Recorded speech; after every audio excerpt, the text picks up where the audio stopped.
Well, here we are, another Friday afternoon of Green Rush Live. Hi, everybody. I'm Jimmy Young, the founder of Pro Cannabis Media. So happy to be back with you again on a Friday afternoon. Yes, TGIF. Thank God it's Friday because that means it's Green Rush Live. A reminder to please like, share, and subscribe to all the Pro Cannabis Media content out there. And we have now a newsletter subscription rush. So please, if you haven't already, just subscribe to our email list, and keep in mind, if you do unsubscribe, it hurts me right there. Okay. So I take it personally. What can I tell you?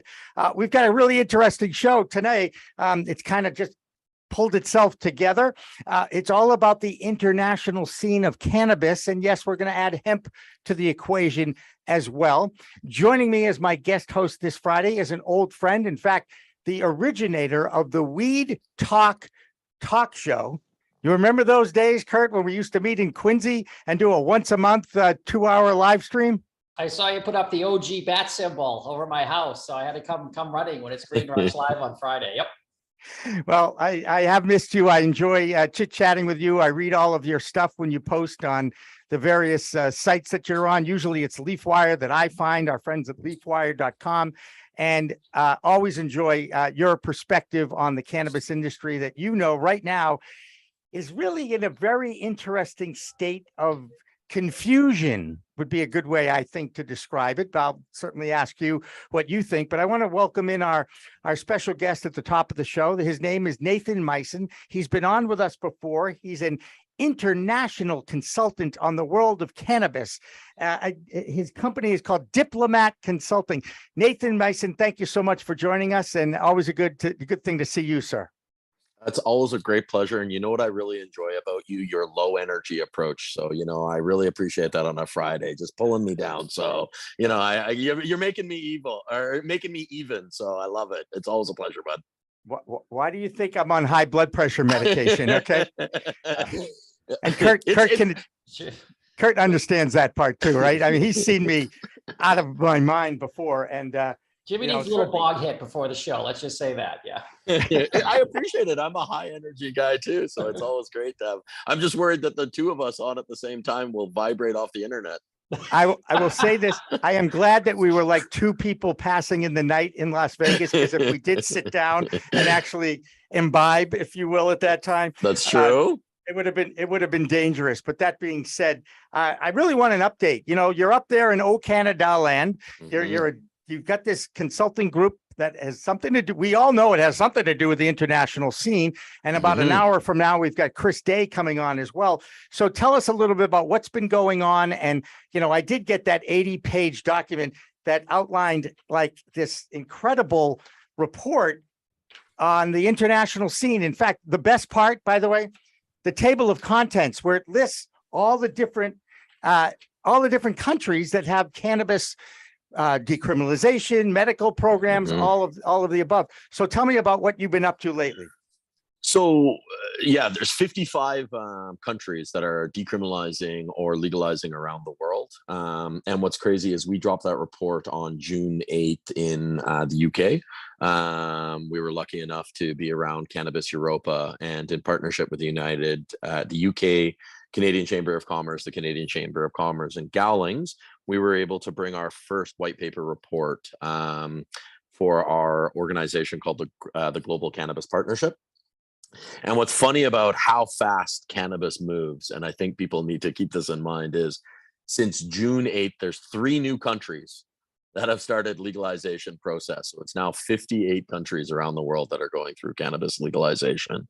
And it's just moving in a way that I don't think people who are stuck in North America, who are being beaten up looking at stock portfolios or hearing the doom or gloom, know about the excitement in the world. So it's nice to maybe sometimes lift our eyes up and see what's going on in the world, and having that deep breath of refreshing cannabis excitement that I think we all pine for a little bit.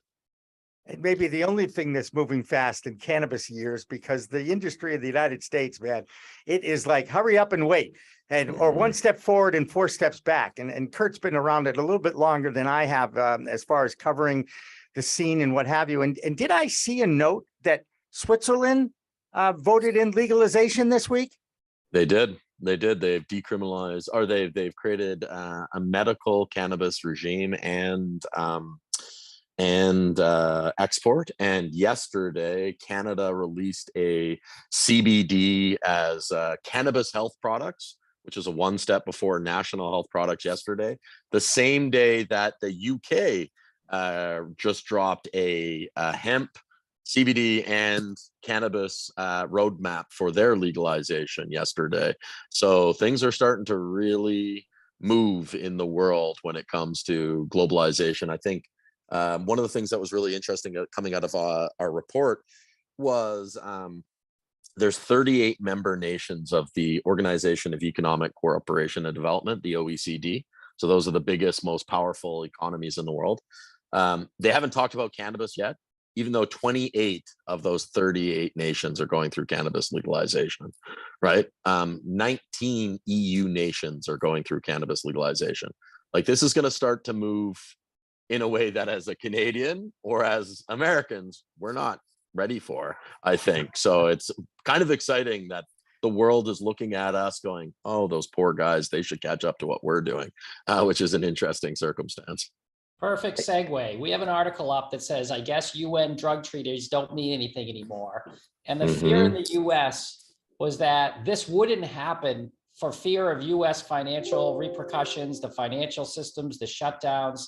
Everyone was terrified until the US did it. No one wanted to move. So let me ask you, what's changed in that theory of they won't do it, the UN drug treaties, the America's too powerful? Obviously, that's not the case. So what changed in that narrative? I think twofold. One is cannabis as medicine.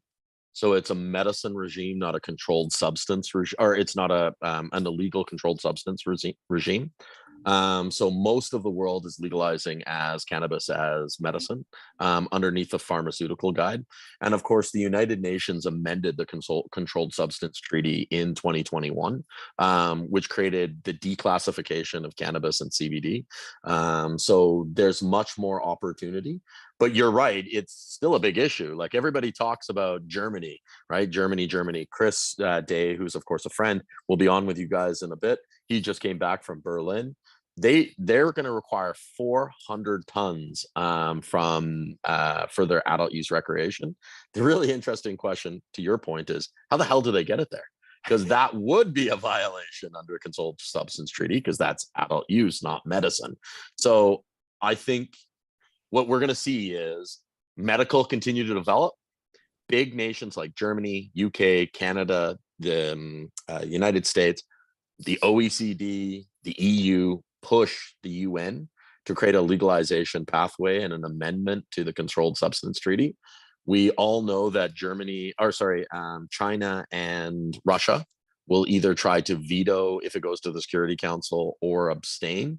But the world is moving, and there's enough big nations now that are moving that they don't care about financial sector in the US. They don't care about country to country export. It's moving in a real big way. 400 tons Germany is throwing around the world, and I'm pretty sure the United States and those MSOs would love to help support and supply that market. Jimmy's got that in his beach house, so we're going to need to empty the beach house. Yeah, okay. Oh, wait, you said 400 tons. I thought you said 4 tons. Sorry. Oh, yeah. That's down the road in the garage. Come on now. That's silly talk. Nathan, I think we've actually talked about this, and I think Kurt was on one of those shows. Do you see a day when there'll be an international commodity of either hemp or cannabis? I think I'm really surprised on the CBD side. On the hemp side, it hasn't standardized. I think one of the ones that's really interesting that we're putting a lot of attention into, and we're having some discussions about bringing the American Chamber of Commerce, the Canadian Chamber of Commerce, and the Mexican Chamber of Commerce to actually discuss about a North American approach and standardization for hemp-derived CBD and other minor cannabinoids. Because the USMCA, the United States, Mexico, Canadian agreement, is up for negotiation next year. If those three nations can agree on a standardization of hemp production, hemp processing, has to be EU GMP, whatever it is, you will see somebody start listing barrels of CBD as a commodity price. And that nut really changes when you can now buy your Kellogg's Frosted Flakes with CBD, right? Because that eventually will happen. And or Coca-Cola now with CBD, and they're going to need it in a scale that we're not producing right now. To your exact point, it'll be a commodity. So yeah, I do think it'll be interesting. The real interesting question is what nation and what mercantile exchange will list it? And who's the first mover to that? Hey, Kurt, are you more of a Frosted Flakes guy or a Captain Crunch guy? I would definitely want to Frosted Flakes with the CBD, a lot of sugar on those. So that's Mhm. the FDA would obviously be involved with that too, if it's standardized in a commodity. And Yep. It's funny with the Farm Act of 2018 that the CBOT would not do it. I think they might. I mean, if you could, like, with D8 and even a little bit of D9, if you're starting to see these federally Mhm. legal hemp substances, I would be not shocked if the Chicago Board of Trade would list it as a commodity with other things as hemp, starting with hemp. I completely agree. I think that's the perfect one. It's trading spaces without oranges. It's now hemp, right? Like maybe that Dan Aykroyd and Eddie Murphy can come back for part 2. And sell. Yeah, that's right. Furthermore, sell. That's right. Still one of the greatest movies of all time, as far as I'm concerned. Hey, what the heck is going on in Canada, Nathan? We just added a new reporter from High Canada, and Cy Williams, their editor, is going to be coming on with us a little bit later. There's all sorts of issues going on in that country right now too. They can't quite get the nationalization and legalization right yet. What are some of the things they're working on up there? Well, I think, when you're the first nation to really do it other than Uruguay, and we don't ever want to forget about Uruguay, they got their gold star first, but Uruguay is not Canada. And as we know, and as we're very obvious watching in the States, politicians are sometimes loath to make decisions that have consequences that they perceive as negative. It was a big deal that Canada's government legalized, and they went slow.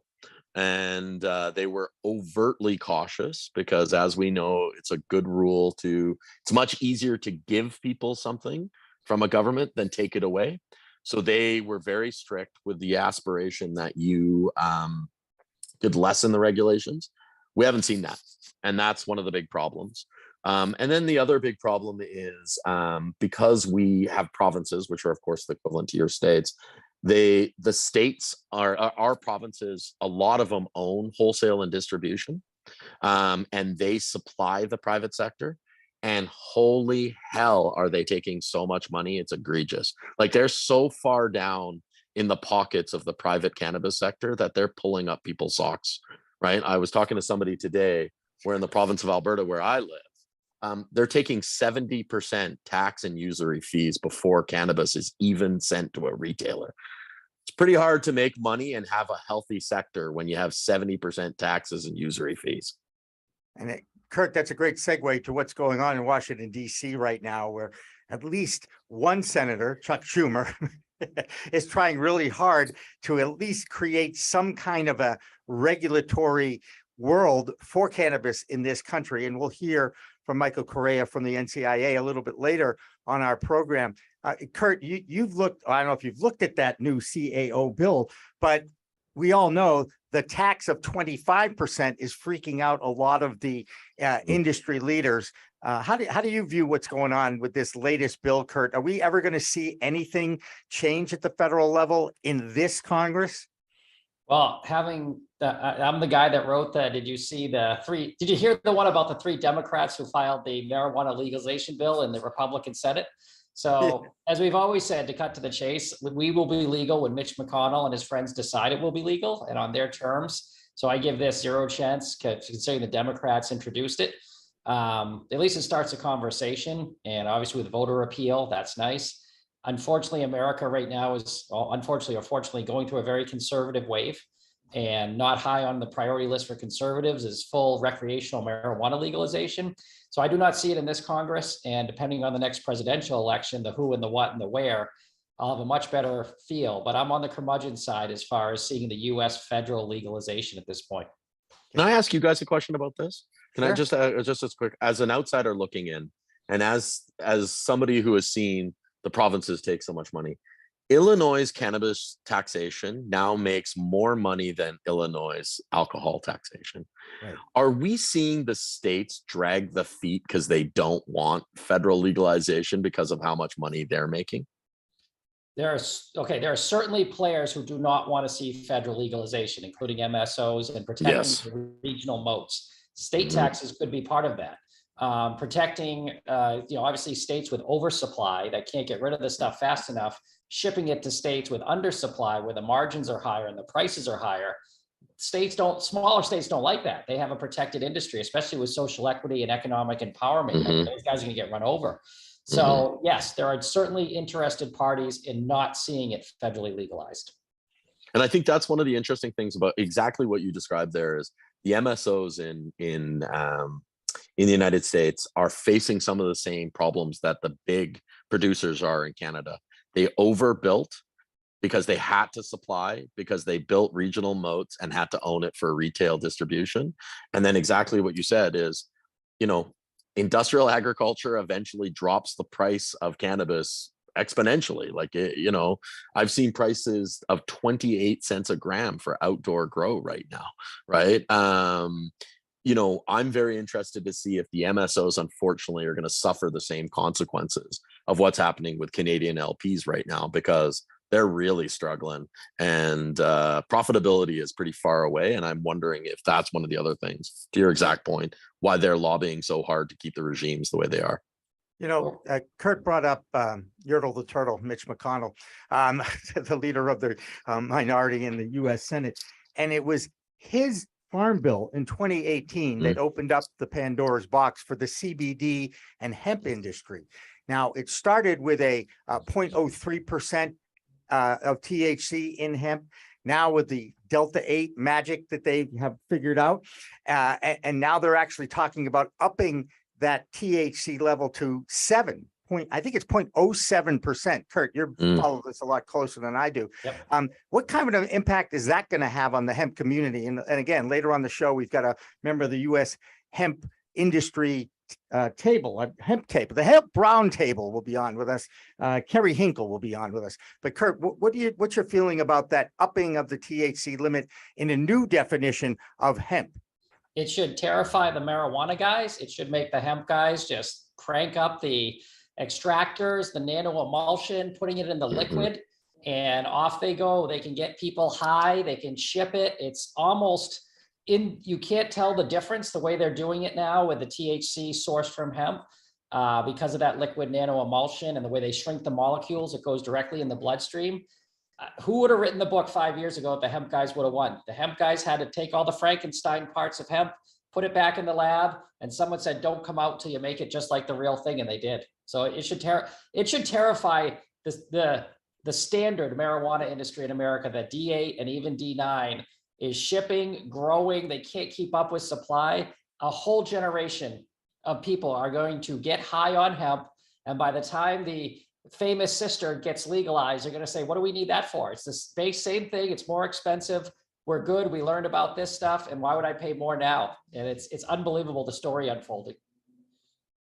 We're part of a historic time. I mean, and the question is it a race to the decline of the existing cannabis licensed legal industry? Because the whole point of this movement, right, was to have legal opportunity and kind of not wipe out, but certainly impact the illegal legacy grower, so that you at least know what you're getting when you go into a store to buy as an adult. And now, because of the lack of regulations, I mean, they're still trying to, the FDA still hasn't put out rules about what you could do with hemp in food and drugs. I mean, and in liquids. I mean, it boggles my mind that the people in the industry know what's going on, but the education of the people that are making the policies and implementing those policies is still lacking. And I think it has more to do with the fact that they don't care. They only care about this. That's money, by the way. That was what that was. Not the, world's smallest violin. You know, I'm interested. I don't know what you guys' thoughts are. I've been a little bit surlier lately, and one of the comments that I'm so tired of hearing about stereotypes. Oh, it's the stereotypes of the past. It's the tropes of the past. It's reefer madness. We're 4 years into legalization. At a certain point, can we just actually be honest? And it's ignorance, either willful or purposeful.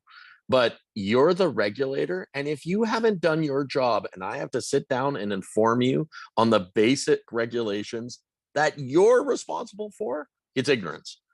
And maybe we need to start talking about that a little bit. And maybe we need as a sector to start asking our regulators to have a higher standard of understanding about the sector that we're informing them about. How about a prerequisite of actually getting educated in one of these courses that are now out there, teaching everyone about the different cannabinoids, about the impact it has on that endocannabinoid system, and the differences between hemp and THC cannabis? It does boggle my mind. That's a difficult thing. Okay, how much information is out there and is not being absorbed by the people who are making the policy decisions about the industry that, as we know, is now $1 billion industry.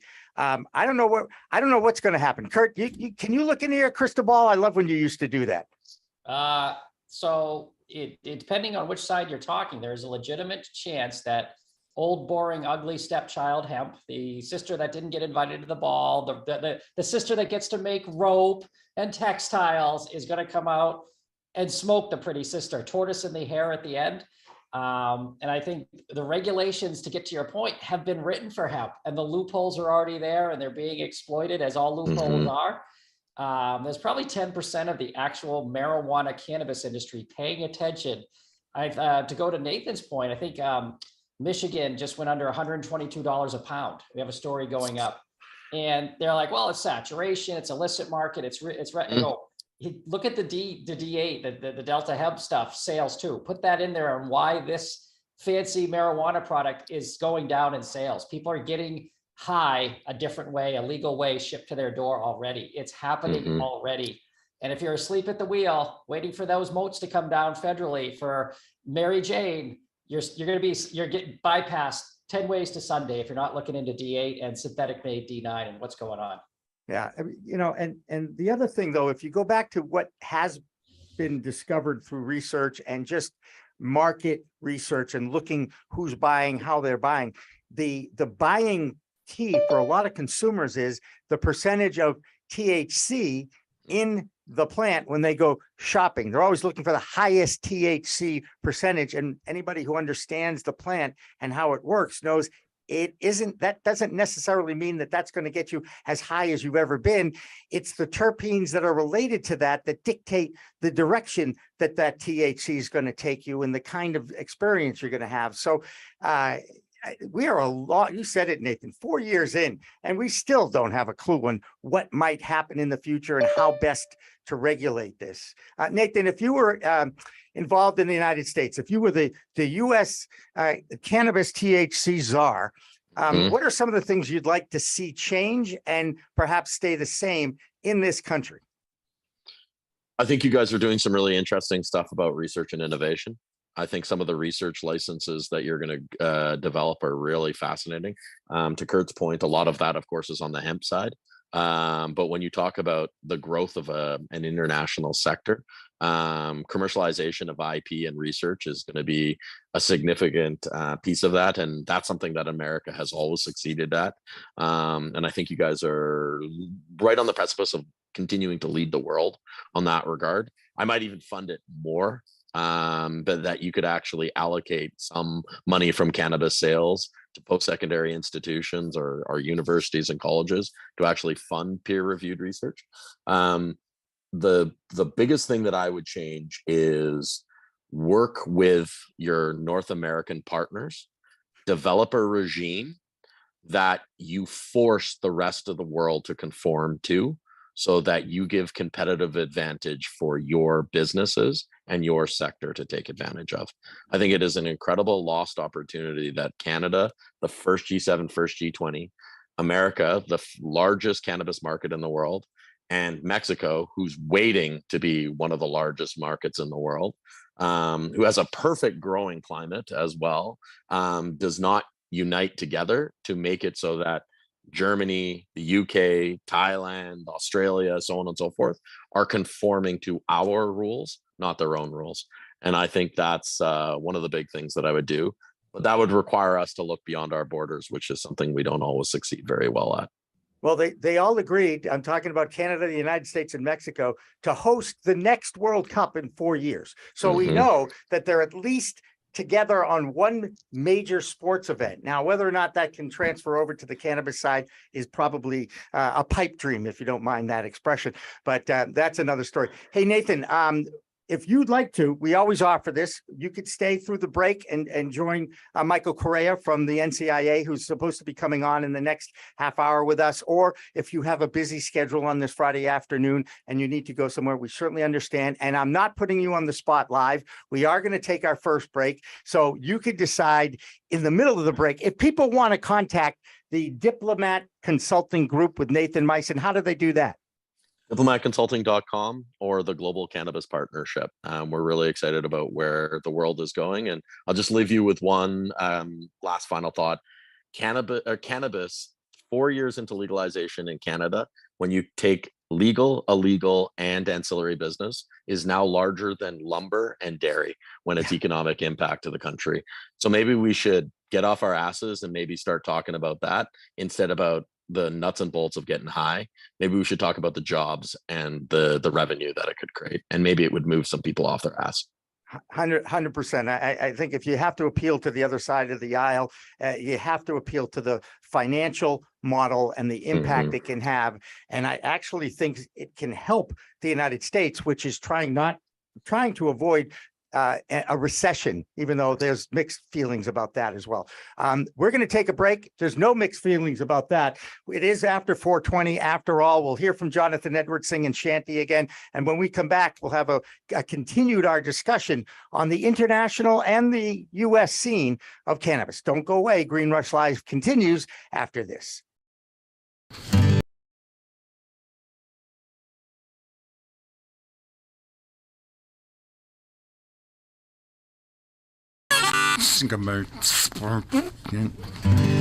I'd forgotten.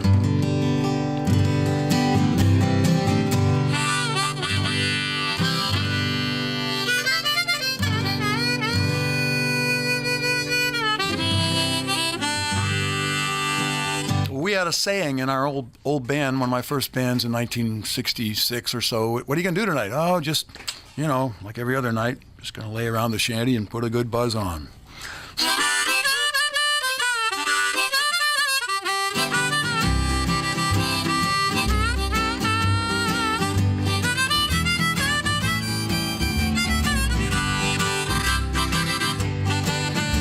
Gonna sit down in the kitchen, fix me something good to eat. Make my head a little high, make the whole day complete. Gonna lay around the shanty, oh mama, and put a good buzz on. Pass it to me, baby, pass it to me slow. We'll take time out to smile a little before you let her go. We're gonna lay around the shanty, oh mama, and put a good buzz on.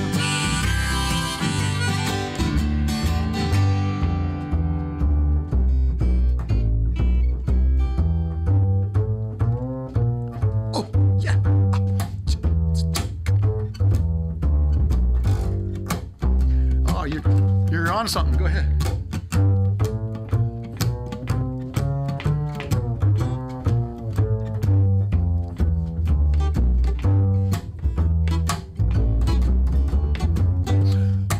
Rick Brodsky, everybody.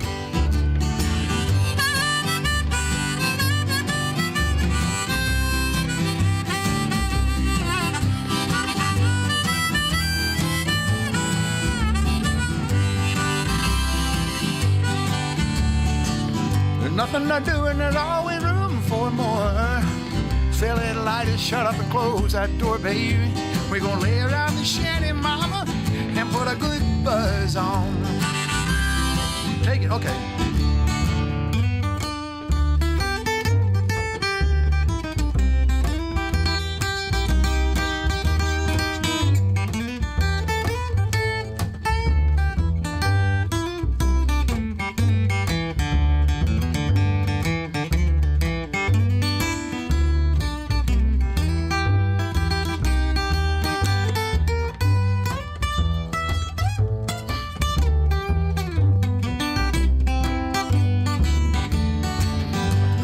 prohibition never works. It's time to realize it. It grows in my backyard. It's time to legalize it. We're gonna lay around the shanty, mama, and put a good buzz on.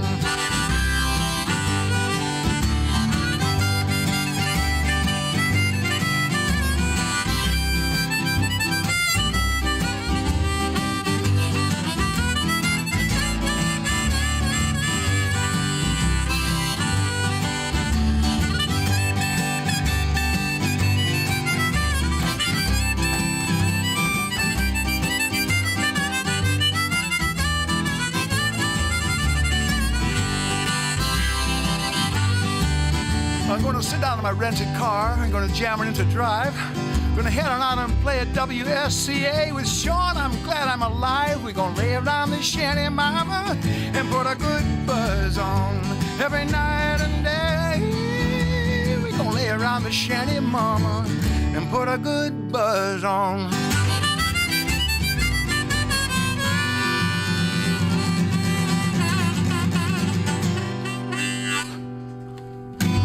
Nice. It's Friday. Thank God. Thank God Jonathan Edwards is joining us live in the WSCA studios. All right, welcome back to Green Rush Live for a Friday afternoon here on Pro Cannabis Media. I'm Jimmy Young, the founder of Pro Cannabis Media, and I'm joined by a good friend, an old friend, Kurt Dalton from Cannabis.net in the guest hosting chair. And we'll welcome in two new individuals to our little Friday afternoon talk show that we do here every Friday at 4 p.m. Eastern. One is no stranger to our show. His name is Michael Correia. He's with the NCIA, and he's the Director of Government Relations there. And Michael, always a pleasure to see you. Welcome. And I know I really appreciate you pulling yourself away from reading that document now that Chuck Schumer introduced, because it almost doubled in size, didn't it? I know. It went from what, 160 to 290. I just love how the last time we talked was early June and I was on vacation in California. I'm leaving in 12 hours for vacation at the end of July. So you always catch me right around the vacation. So it's a perfect time, but always love being here. Always love talking about everything cannabis. Appreciate that. And we go north of the border to welcome in our other guest. His name is Cy Williams. He's the editor of High Canada magazine and another magazine that I just heard about, High Europe magazine. And of course, Cy, how do you spell high? Well, luckily my name's rhymes with it. It's a H-I-G-H. We use we're both big, bad, and bold, and always promoting everything high in Canada and internationally. You know, I've been looking forward to being on this show for the last couple of days. There's so many exciting things going on in the U.S. right now. And from the Canadian perspective, it's like watching our big brother finally discover something amazing. You know, we've been legalized for 3 years now, and we've been waiting for the U.S. market to catch up. And I understand how difficult it is, state to state, to pull everybody together. But what an exciting time to be alive in the United States of America right now. Oh boy. Hey, Kurt, you want to sober him up a little bit? Yeah, because exciting might be a euphemism for something else in that word, but it's exciting, all right. I don't know, but I love the optimism of Canadians. yeah, right. We're gonna win it next year. The cup is ours. You gotta come down to America and let some politicians smack you around with. You know, if you guys would let me in your country, I would love to come down. I keep looking trying. pretty good right now, Unfortunately, it's not quite there yet. Yeah. Actually, you know, we joke, Cy, but that's something I found out about you over the last week, that you are persona non grata in the United States of America. You can't cross the border. Is that accurate? Why? How did that happen? Well, I have a criminal charge for cannabis possession from 20 years ago. I openly live a cannabis lifestyle here in Canada. I'm a very public figure within the Canadian cannabis landscape. You know, that and a number of other reasons have prevented my entry from to the United States. And, you know, not to say I haven't tried. Every couple of years, I decide to give it a shot for MJ BizCon because I hear it calling me, or one of the bigger shows out there. You know, the last 6 months, the emails that we get a phenomenal amount of emails regarding the cannabis industry in Canada and internationally. And over the last 6 months, I swear 75% of those emails are coming from American companies trying to break into not only the Canadian market, but internationally. And it's just so fascinating for me to see this, and frustrating because I can't experience it firsthand. I've been through the raids here in Canada, and the black market dispensary days and the fights, and I've followed it very closely every step of the way.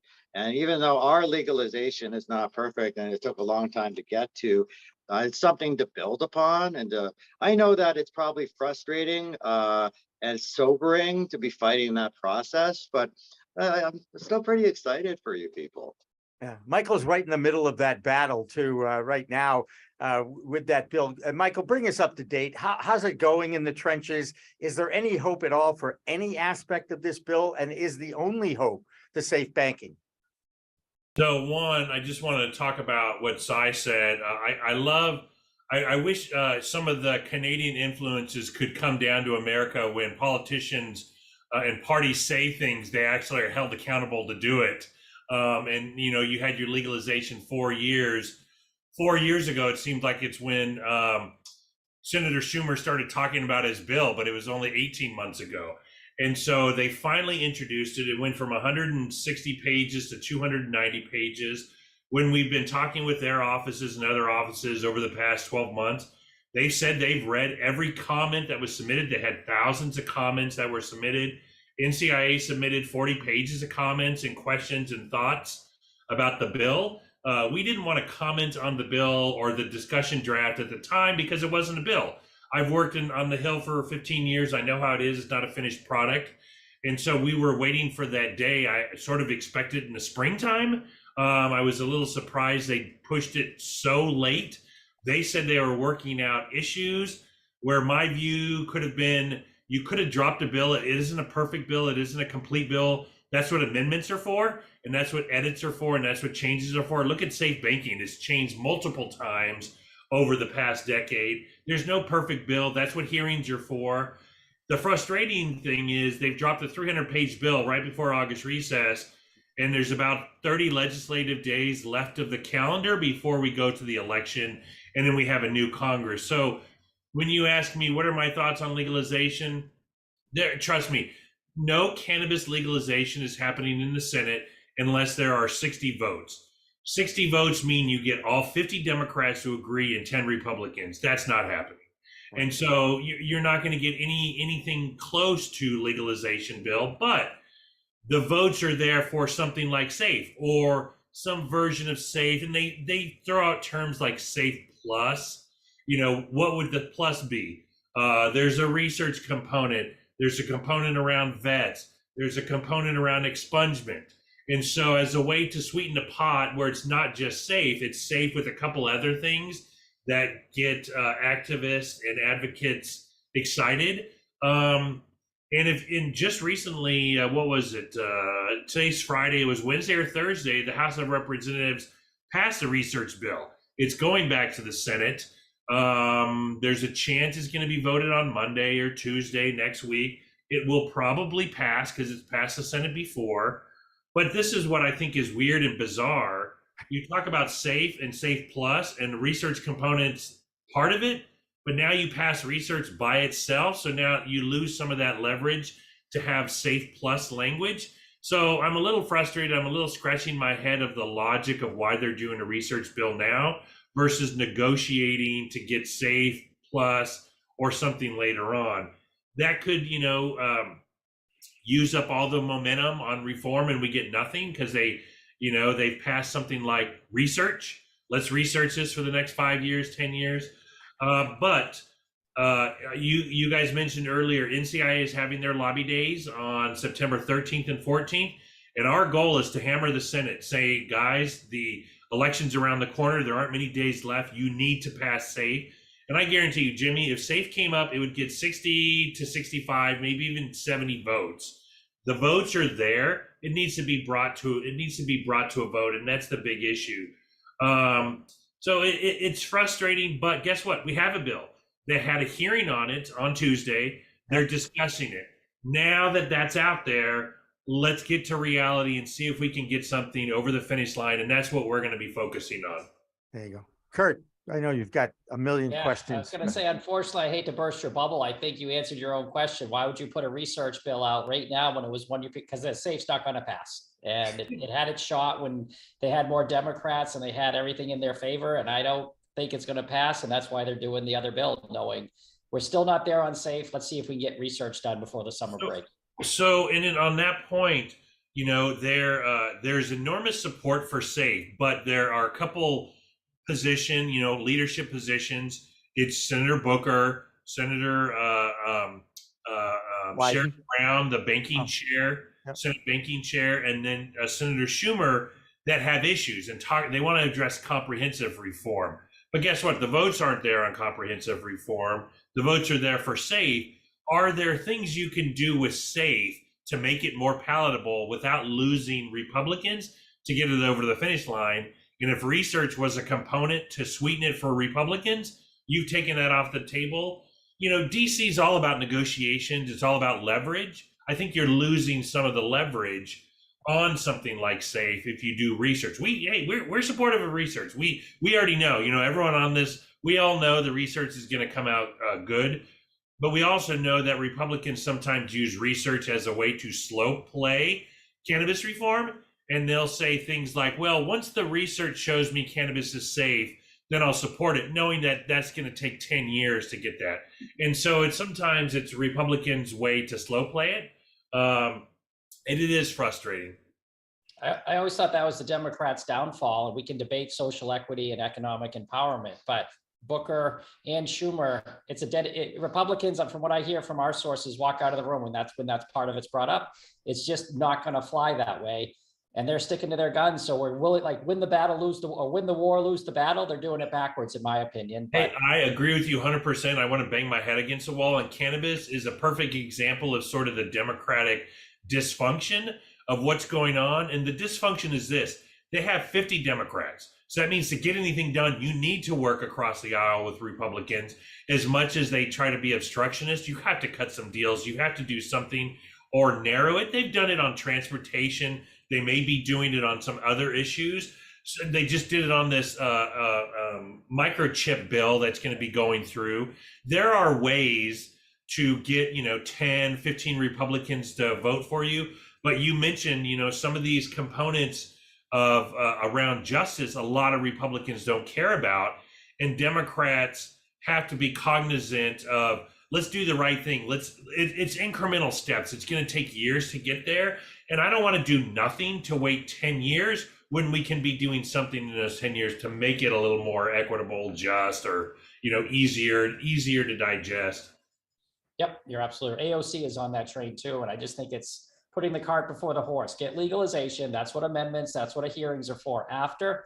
But if they're saying, nope, it's got to be this way or the highway, right now it's the highway for Republicans. I would love it if Congress was filled with Earl Blumenauers of the world who were enlightened and who understand cannabis, but he's one of 435. There are a lot of others coming from Texas, Florida, South Dakota, who aren't as enlightened on cannabis. And until their voters stop electing those people, that's who we have to deal with, and that's the reality.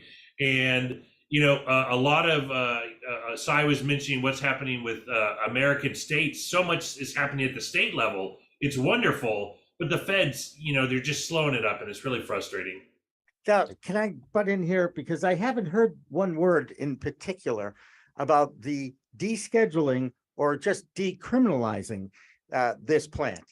And that concerns me, because if you look at the history of most of these states, they usually introduce decriminalization before they try for full legalization. And I would think that they want to try to do that same strategy at the federal level. Or have they given up on that completely, Michael? They want to go for the big home run, the big legalization bill, the regulatory board that would oversee it.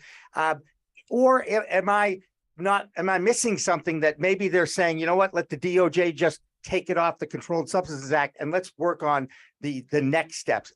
Any ideas on any of that? So a couple thoughts. One, cannabis is federally illegal, but it's not like the U.S. Marshals are knocking on your door and arresting you for a federal cannabis offense, unless it is, you're trafficking or doing some interstate where it's obvious. Most of the arresting is going on at the state level, and that's where a lot of the decriminalizing is going on. So it is happening at the state level.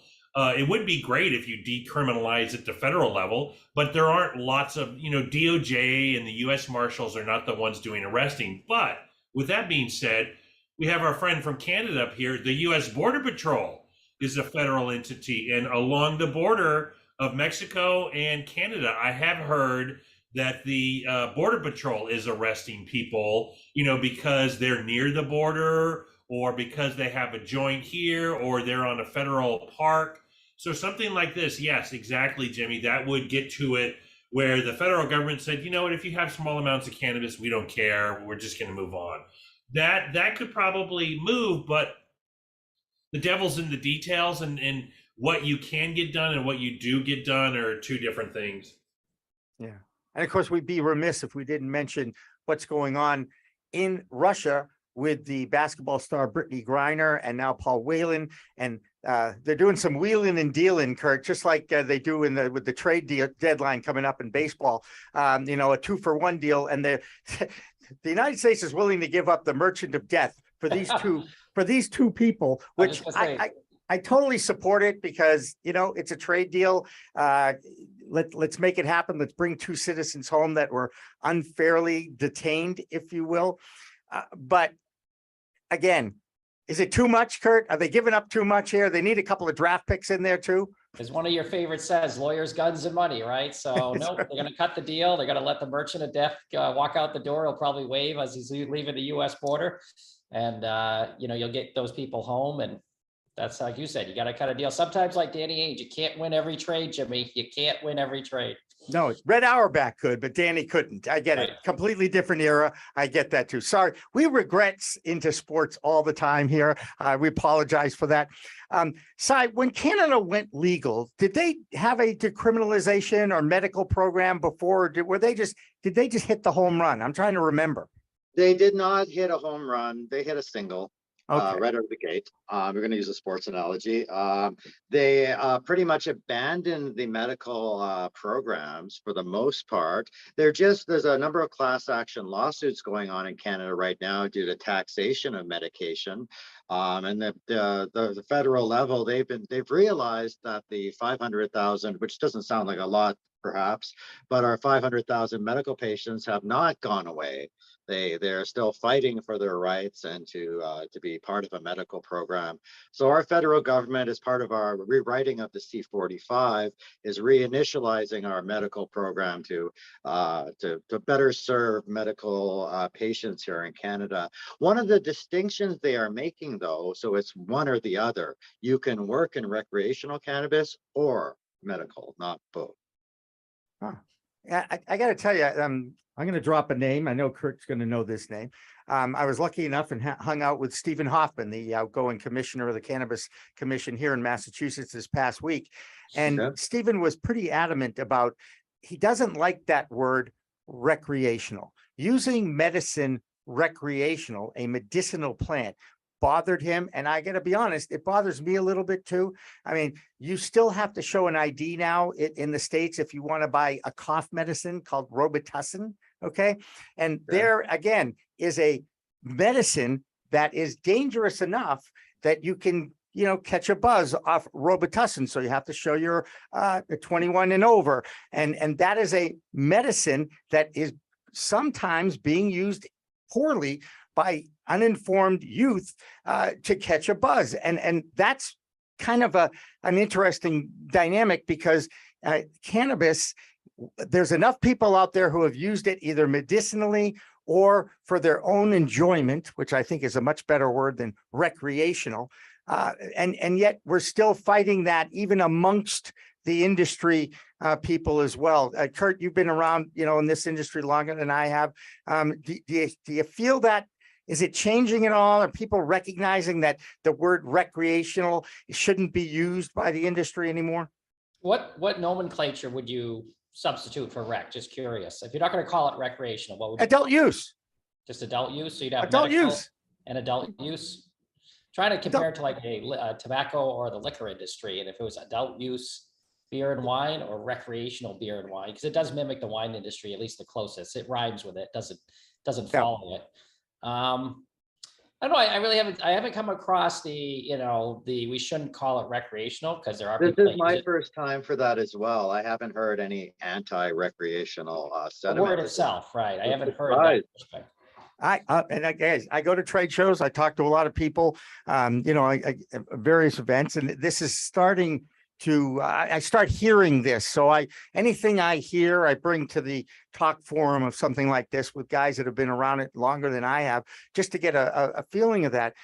Michael, when you talk to your Senate and your House representatives and your various political leaders, does that ever come up, or is it adult use hemp kind of how do you distinguish, or is what Kurt does, marijuana versus cannabis? Well, one, I think it's semantics, it's word, but I remember you mentioned conferences. My very first conference, almost nine years ago, where one of the speakers, Henry Wykowski, was speaking, and he said, don't call it recreational, call it adult use or retail.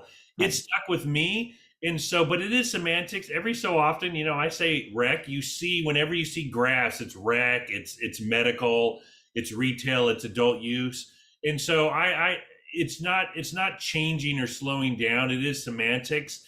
We do go cannabis to be sophisticated versus marijuana, that scary word.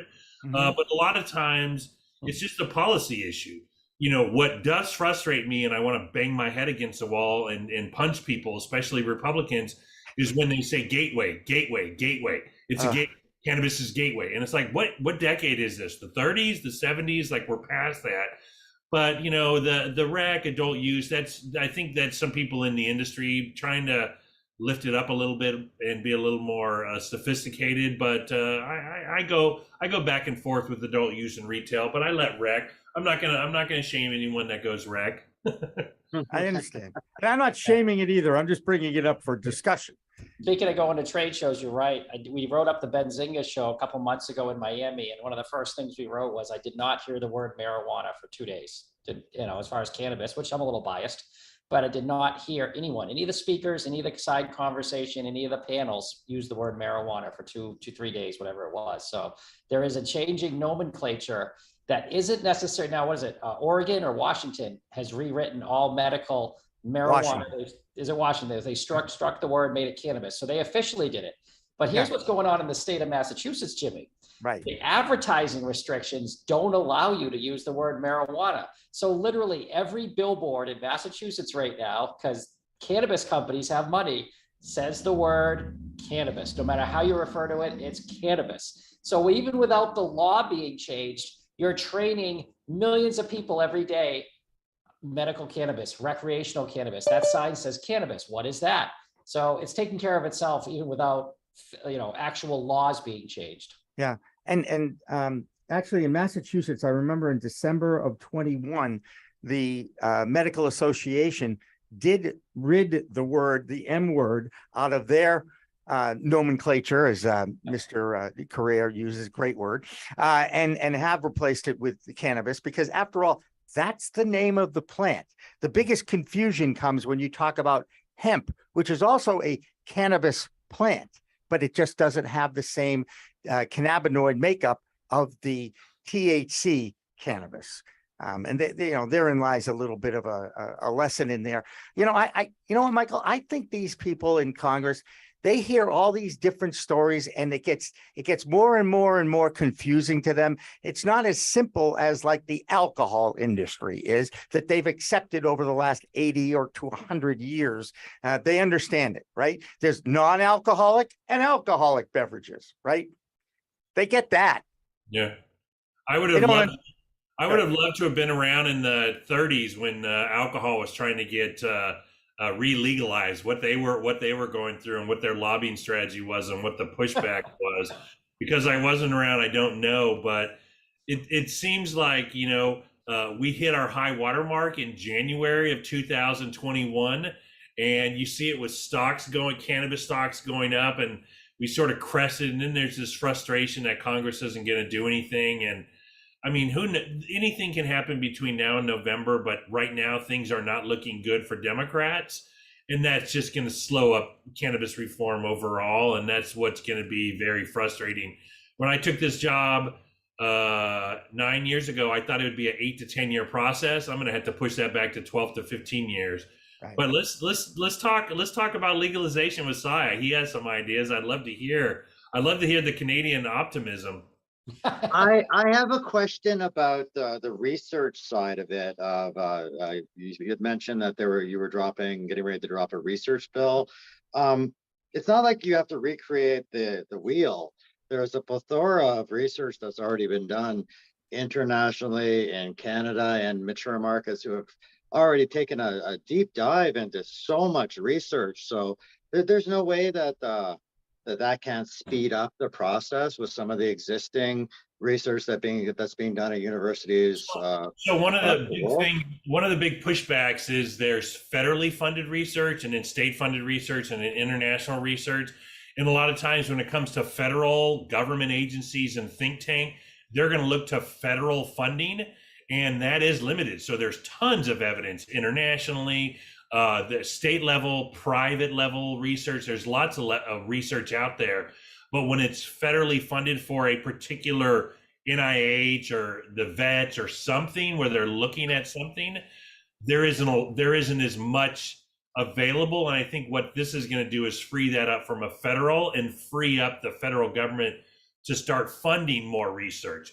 And it opens the door. But like I said, we all know, like, the research has been there for years. We all know that. It's like, who are you hiding your head in the sand?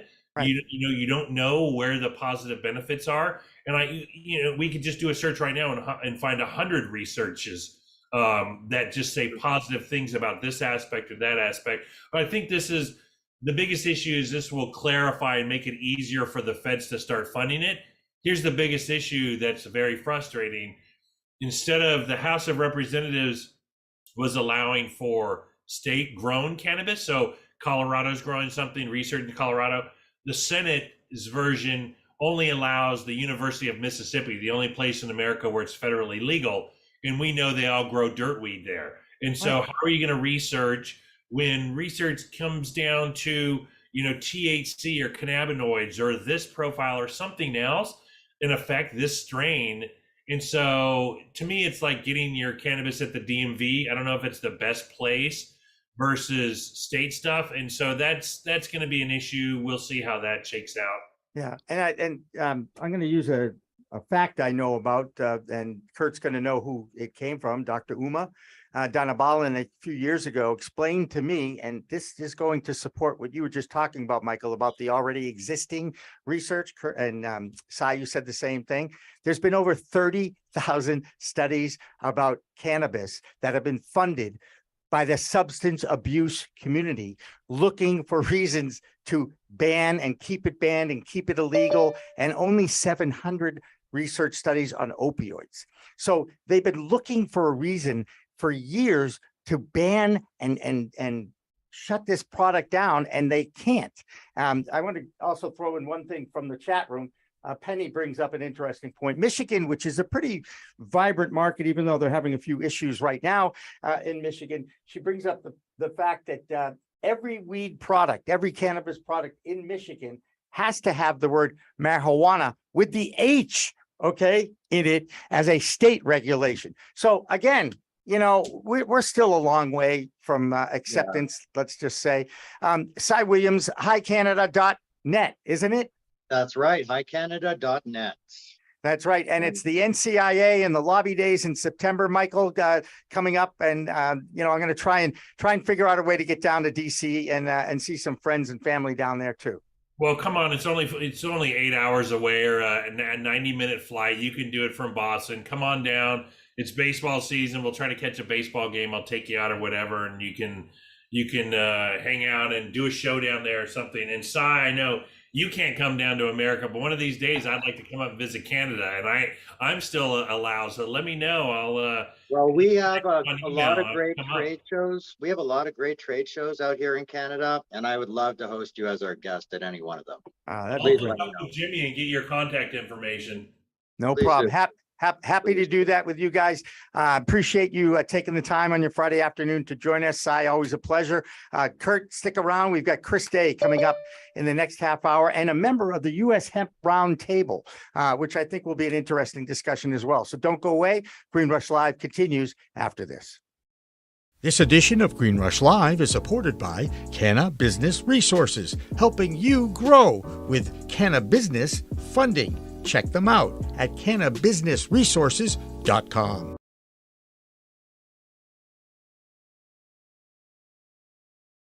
Hi, everyone. I'm PCM founder Jimmy Young, and you're probably wondering, what am I doing on a growing show? After all, I'm a convicted plant killer. That's why I surround myself with these beautiful plastic babies. But now I have found the secret to all those people out there who just don't want to deal with growing a plant indoors or outdoors. You just don't have enough confidence. Hey, check out greengoddesssupply.com. That's where you'll find the Armoire system. Basically, it's growing for dummies like me. Check it out. The Armoire at greengoddesssupply.com.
Hey, you want to grow your own plants? Check out Style Lighting's Grow Kit. It has everything you need to become an expert home grower and bring the power of the sun indoors. Style Lighting uses TCP's high-powered commercial LEDs that deliver twice the output in the market. The Grow Kit has a grow bag, a timer, chains to hang the light, and of course the best in the business lighting system by TCP. Check out stylelighting.shop for more information.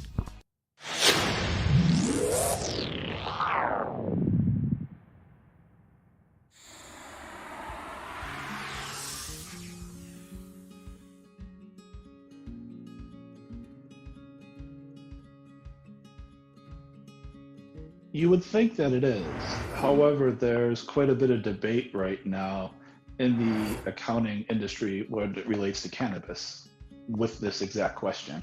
I'm part of a few different networking groups that are solely accountants for cannabis companies.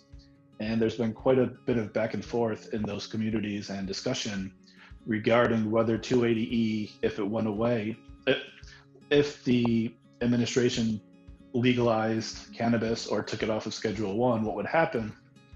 And it could go either way right now. The debate is it can make the accountant's life much easier. That's what a lot of the inexperienced accountants are saying right now, it seems, whereas the accountants that have been in this industry for a while and have gone through the same thing that happened with hemp a few years ago are saying that will make lives more difficult, because when hemp became declassified a while back, the accounting became more complicated.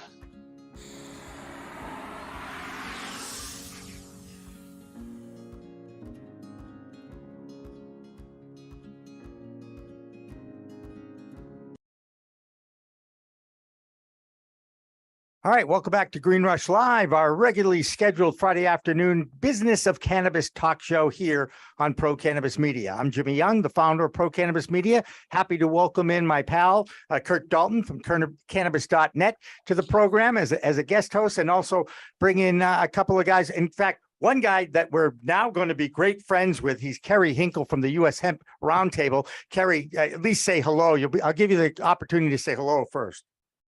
I guess hello, Jimmy. That's very good. You did very well, Kerry. You did very well. Did I pass my first test? That's right. Absolutely. And you can come back now. Chris Day is with us. He is a strategist in the cannabis universe. He's been around for a long time. Chris, welcome back to the program. Tell us what you've been up to lately. Oh my gosh. Actually, this is my first full week back in the US after 6 weeks doing the European circuit. So been checking out a lot of what's happening in the European cannabis markets, how those are moving, opportunities for US companies in Europe and vice versa. So it was a fun summer. Sort of happy to be back at home and catching up now to execute a lot of the deals that we concepted overseas. There you go. And what did I hear? 400 tons in Germany or something like that? Is that what's going on? Yeah, I would never put much stock in particular tonnage estimates, but I mean, the laws are going to change soon in Germany, and what the framework will be around adult use cannabis is going to drive a lot of the conversation for the next 12 months. There you go. Kerry Hinkle from the U.S. Hemp Roundtable. Welcome aboard to Green Rush Live. Give us a little background on what the U.S. Hemp Roundtable does and how important it is now in our world of movement along the cannabis front, as it were. Yeah, and thank you for the introduction. So the U.S. Hemp Roundtable, we're a lobbying group, and so we were instrumental in the language being added in the 14 and the 18 farm bills that legalized and decriminalized hemp federally. We tackle state by state regulations, and so we talk about these intoxicating cannabinoids like D8, D10, and Delta 16 and Delta whatever number you want to come up with next, right? And so that state by state regulatory battle is an important one that we're facing right now. But our biggest priority nationally is to get CBD and hemp extracts regulated like a dietary supplement and food and beverage additive. And we're working on the priorities for the 2023 Farm Bill right now. Hemp is legality and laws tend to move really slowly, but in this industry it moves very fast. And every week or every month there's a different state that's got a different issue that we're tackling. And so it's a busy time to be in hemp and cannabis advocate for sure. And Kurt Dalton's been studying this. In fact, I think this weekly column, Kurt, you're talking about Delta 8, 9, 12, and 43 or whatever the heck it is. Go ahead. I was just going to say, Kerry's the guy that ended the marijuana industry, huh? He's the one that got it legalized, the hemp guys.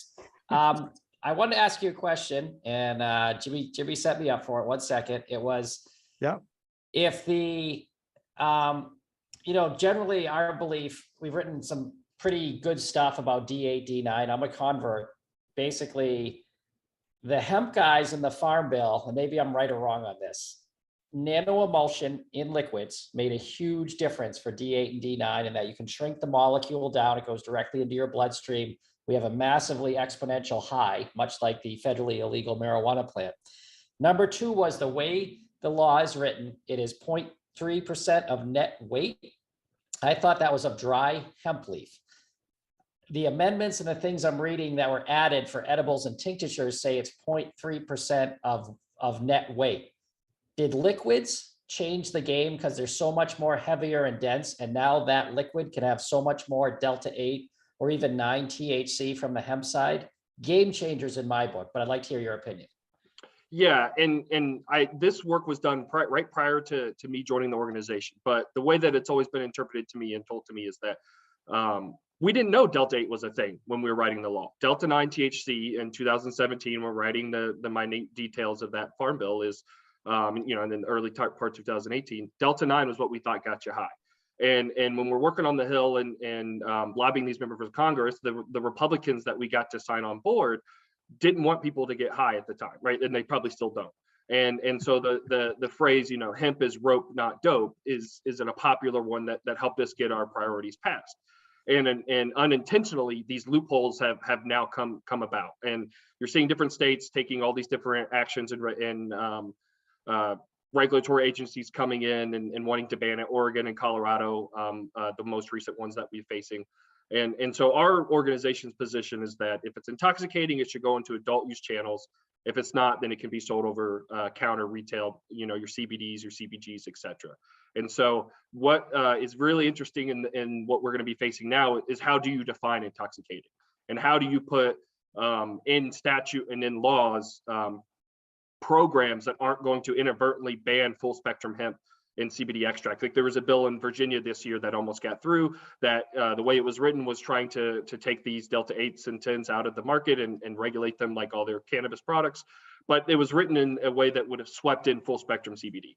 We got our advocates out, and about 1,000 emails later to members of the Virginia Congress and contacting the governor's office, we were able to get that bill stopped and changed, and that bad language was removed. But this is almost like a whack-a-mole scenario where one state's going to take an issue and then another state and then another state. And so we're playing more defense than offense right now when it comes to these intoxicating cannabinoids, for sure.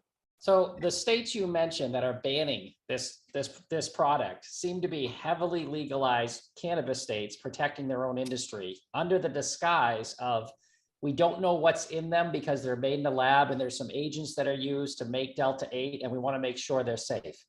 I call complete baloney when you're making wax and shatter from butane and carbon dioxide. I don't remember any consumer worry at that point.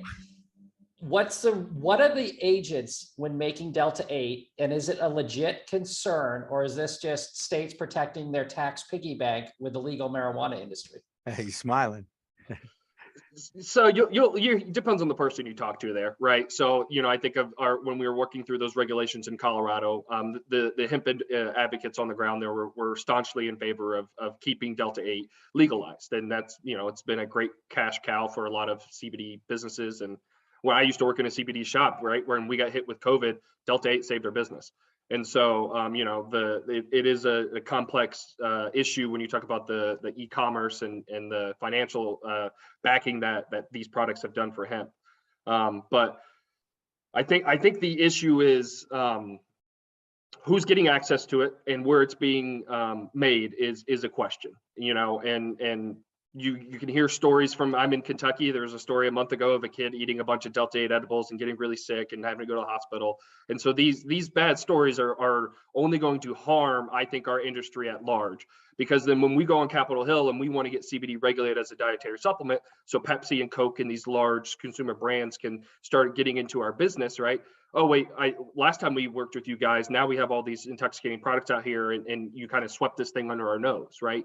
And so at large, I think it's a problem for both hemp and cannabis to have these unregulated products out there. Now, that's just from a political standpoint, and when you're working on both sides of the aisle, I can have my own personal opinion on the products and my own personal use for it. But I think in general, the regulation that's needed for these products will help us at large to, you know, open up more people to wanting to try and use hemp and cannabis, because right now some of that bad language and those sensational headlines are I think are harmful for us. Yeah, I want to get Chris Day back in here on the discussion and ask him about the international scene with Delta 8. Is that happening? You know, once you get internationally, the discussion really changes, because it's the division between cannabis and hemp, as we talk about it in the States, sort of drifts away, right? It's much more of a medicinal versus adult use discussion. These are countries having the discussion about what their framework is going to be in terms of legality and flow through. It's a much more rational conversation, frankly, in most of them.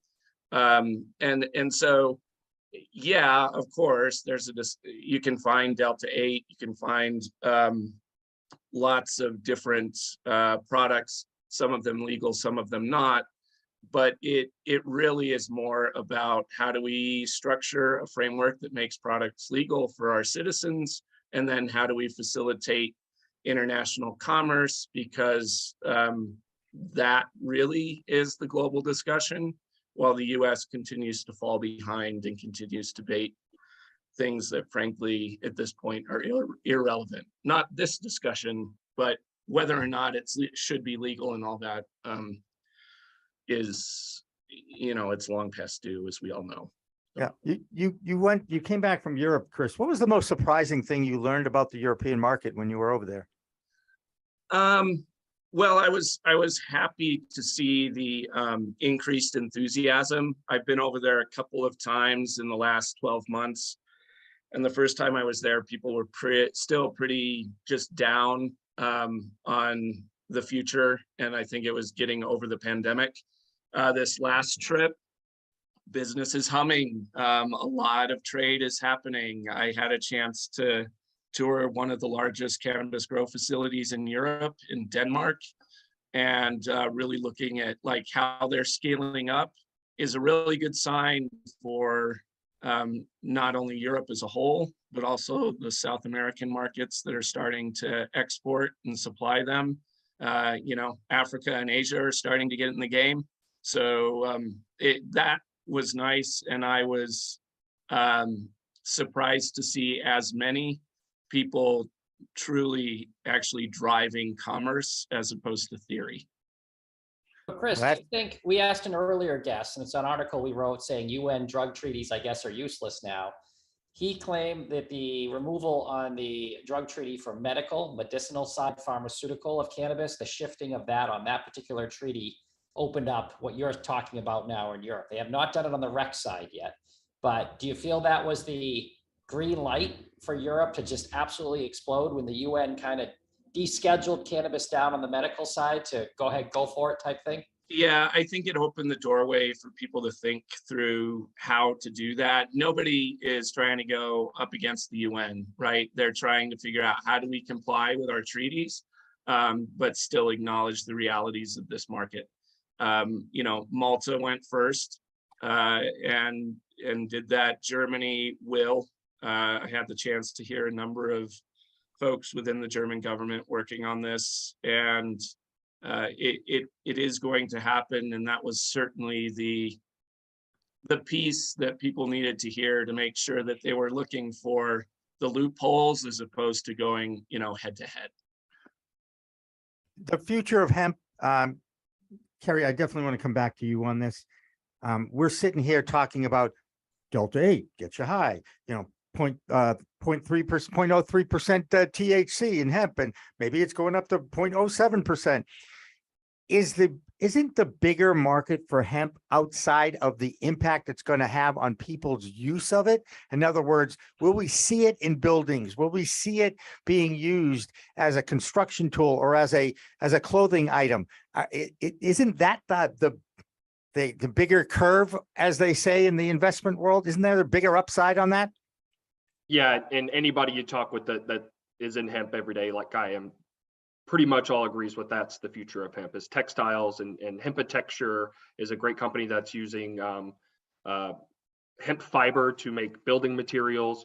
Hempwood is in Kentucky. They make drywall and flooring, and our general counsel has a pool table that's made out of hempwood, right? And so the uses of hemp are plenty, and I think the issue is the supply chain. It's a little bit of a cart before the horse scenario where we have these processors that are starting to establish their own proprietary method of making hemp fiber, but there's no larger hemp certification program or classification program similar to one thing that we cite a lot is the Cotton Act, I think of 1913 or 17, where the USDA came across and said, these are the specific specifications that you need to make cotton fiber. Everybody in the free market now go out and do that.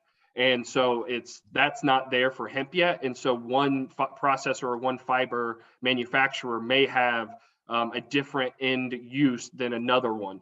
And so when you are approaching a clothing company like Patagonia or Hanes that are starting to experiment a little bit with hemp, They want something that's going to be either the same price or cheaper that they can put into their existing framework and just roll with it, right? And it should be a better product, which is why they want to switch to it. Not because it says hemp, but because it's a better end use product and they're going to get, the bottom line at the end of the day is what matters. And so that entire ecosystem for hemp and sustainability is what we're missing and is in part of what we talked about this week at the Ag Committee in Congress with the USDA is how do we set up funding programs to fill in some of these gaps in the supply chain. Yeah, I'd be remiss. Kerry, are you in Kentucky right now? Yes, Lexington. How are you doing? I mean, I've seen the stories. I mean, it's kind of scary right now what's going on down there. Are you okay? Is your house okay? Do you have friends or family that have been impacted by that flood? Did Mitch McConnell get hurt? He did not. And he's one of our strongest supporters. So in this platform, I will say nothing but nice things, but offline, we can have a different conversation. But no, yeah, hearing all the reports, we set up, I know the governor set up some programs to donate to the flooding in Eastern Kentucky, but that's a more rural part of the state. And I'm in the city of Lexington. I'm a city boy. I'm gonna pick a fight with Kerry. I'm gonna give him half credit for that last answer. On the absolute scale, you're right. Text as an industrial use, because if you're going to build a hemp building, I'm sure you got to order $1 billion of hemp bricks or whatever it's going to be. But on the relative scale, if hemp gets you high like marijuana and it's legal to ship like D8 or even some D9 products, and you have 220 million Americans that can get high off hemp, game changer. I would bet that's going to be pretty important. Yeah, that's a different story than a year ago. Go, Chris, go. That's a short-term thinking kind of response, because you're defining the world by a couple 100 million people in the US who are really not gonna in the long run be sold on D8. I don't think. The true value of hemp, it's where I started earlier, right? Is not only this market, but it's global commerce. It's how does all of that product flow into the entire global ecosystem, textiles, food. I had the chance to go to the United Nations a couple of weeks ago, a couple of months ago now, but there was a whole conference talking about hemp and cannabis and how that will fulfill long-term goals around the UN SDGs. And that is the game changer. Delta 8, Delta 9, yeah, it's a fun short-term thing to talk about. That is not the long-term economy. I used to think just like you. That was my spiel for 5 years. I happen to be right. Yeah, and I would almost even pick a fight with saying hemp is getting you high. Hemp by definition should not. And they're isolating it and they're extracting it and they're manipulating it in a way to do that to you. And short term, like Chris said, it was beneficial for a lot of companies and still is right now. But I think long term, that regulation and these lawmakers are going to come down. And I think hemp should be well positioned, and the plant is very versatile that it doesn't need to be limited in this very small scope of take it and feel good for a little bit. Right. Well, human behavior is an interesting thing to study, let's just say, right? And one way or another, the humans are going to find ways to cut corners and replicate. And they have non-alcoholic beer, right? So they're already. I just don't understand the concepts here. It just seems that it should be so straight and narrow of how to separate the two. Let the FDA actually give guidelines out there. I mean, I think you were talking about your senator before. He opened up a Pandora's box when he got the farm bill through. I'm talking about Mitch McConnell here. And without having any idea of the types of regulations that needed to happen before the crop became a cash crop. Was it short-sighted on his part at all? Well, when that farm bill passed, the intent was to have the FDA to regulate it. And shortly after, the commissioner at the time said, yes, we were going to look at this product and we want to do something about it. And 4 years later, we still haven't done anything about it. And so that's our highest priority when we are meeting with members of Congress. Our bill, HR 841, which would regulate CBD like a dietary supplement, has 41 co-sponsors, 26 Democrats, 15 Republicans. That's about as bipartisan as you can get nowadays. And now we know it won't go through regular order and it won't pass a bill because that's not how Congress works anymore. They don't just pass standalone bills. You have to get it attached to some must pass piece of legislation. And so we are working on that, and we'd like to get a hearing in the Energy and Commerce Committee, which has oversight over the FDA. And so once we're able to secure that hearing, I think we'll be able to better attach this piece of legislation, especially with the 23 Farm Bill. But we're attacking it from a lot of different angles, and over again, the theme I hear is, what is the FDA doing? Why haven't they take action? Because it is preventing so many consumers and so many big box brands from jumping in on this industry. Chris, do you have any insight on why it's taking so long? Look, Kerry, kudos to you and the team behind you for doing that, because I don't have the patience for the politics. That we all know why it's taking so long, right? Until there's political advantage for one or the other, they're not going to do it. And I spent the last 6 weeks answering that very question from people all around the world, asking what the hell is our problem and why can't we get things done? And I wish it wasn't a simple answer, but it is. Politicians are selfish and they haven't seen the value in moving it through yet. And boy, isn't that is a perfect statement, Chris. I agree. I couldn't agree more. They care about one thing: keeping their seat, right? Keeping their jobs and getting reelected. And that is not how I thought our representatives were supposed to act. But again, I'm a little naive when it comes to that, certainly an idealist.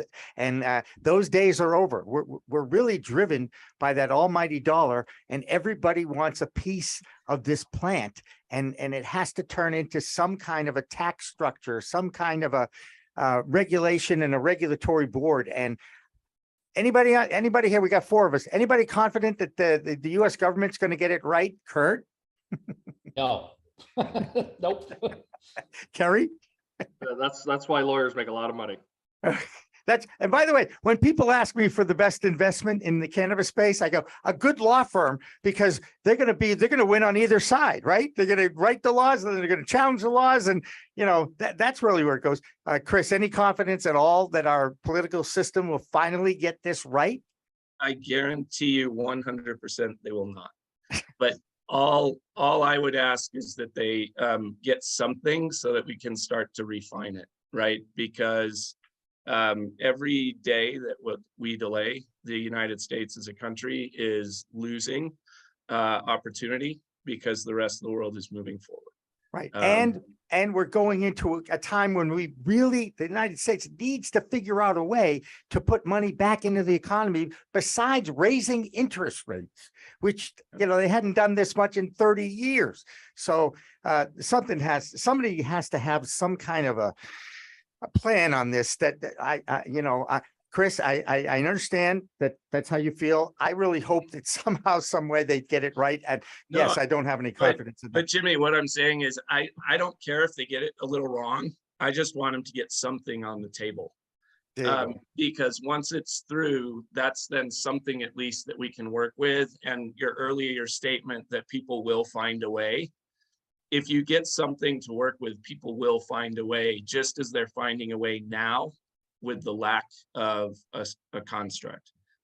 So if we can just get something through, and of course we all have our preference of what that should be and should look like, but whatever our preference is, whatever makes sense, will not be what passes. So let's just get something through the door, and then we can all work at it, and figure out how to make it happen. Well, the CEO of Gateway Proven Strategies, still, Chris, that's your title, isn't it? It is indeed. Thank you. How do people get to you if they want to pick your brain, or perhaps hire you to be a consultant on their project?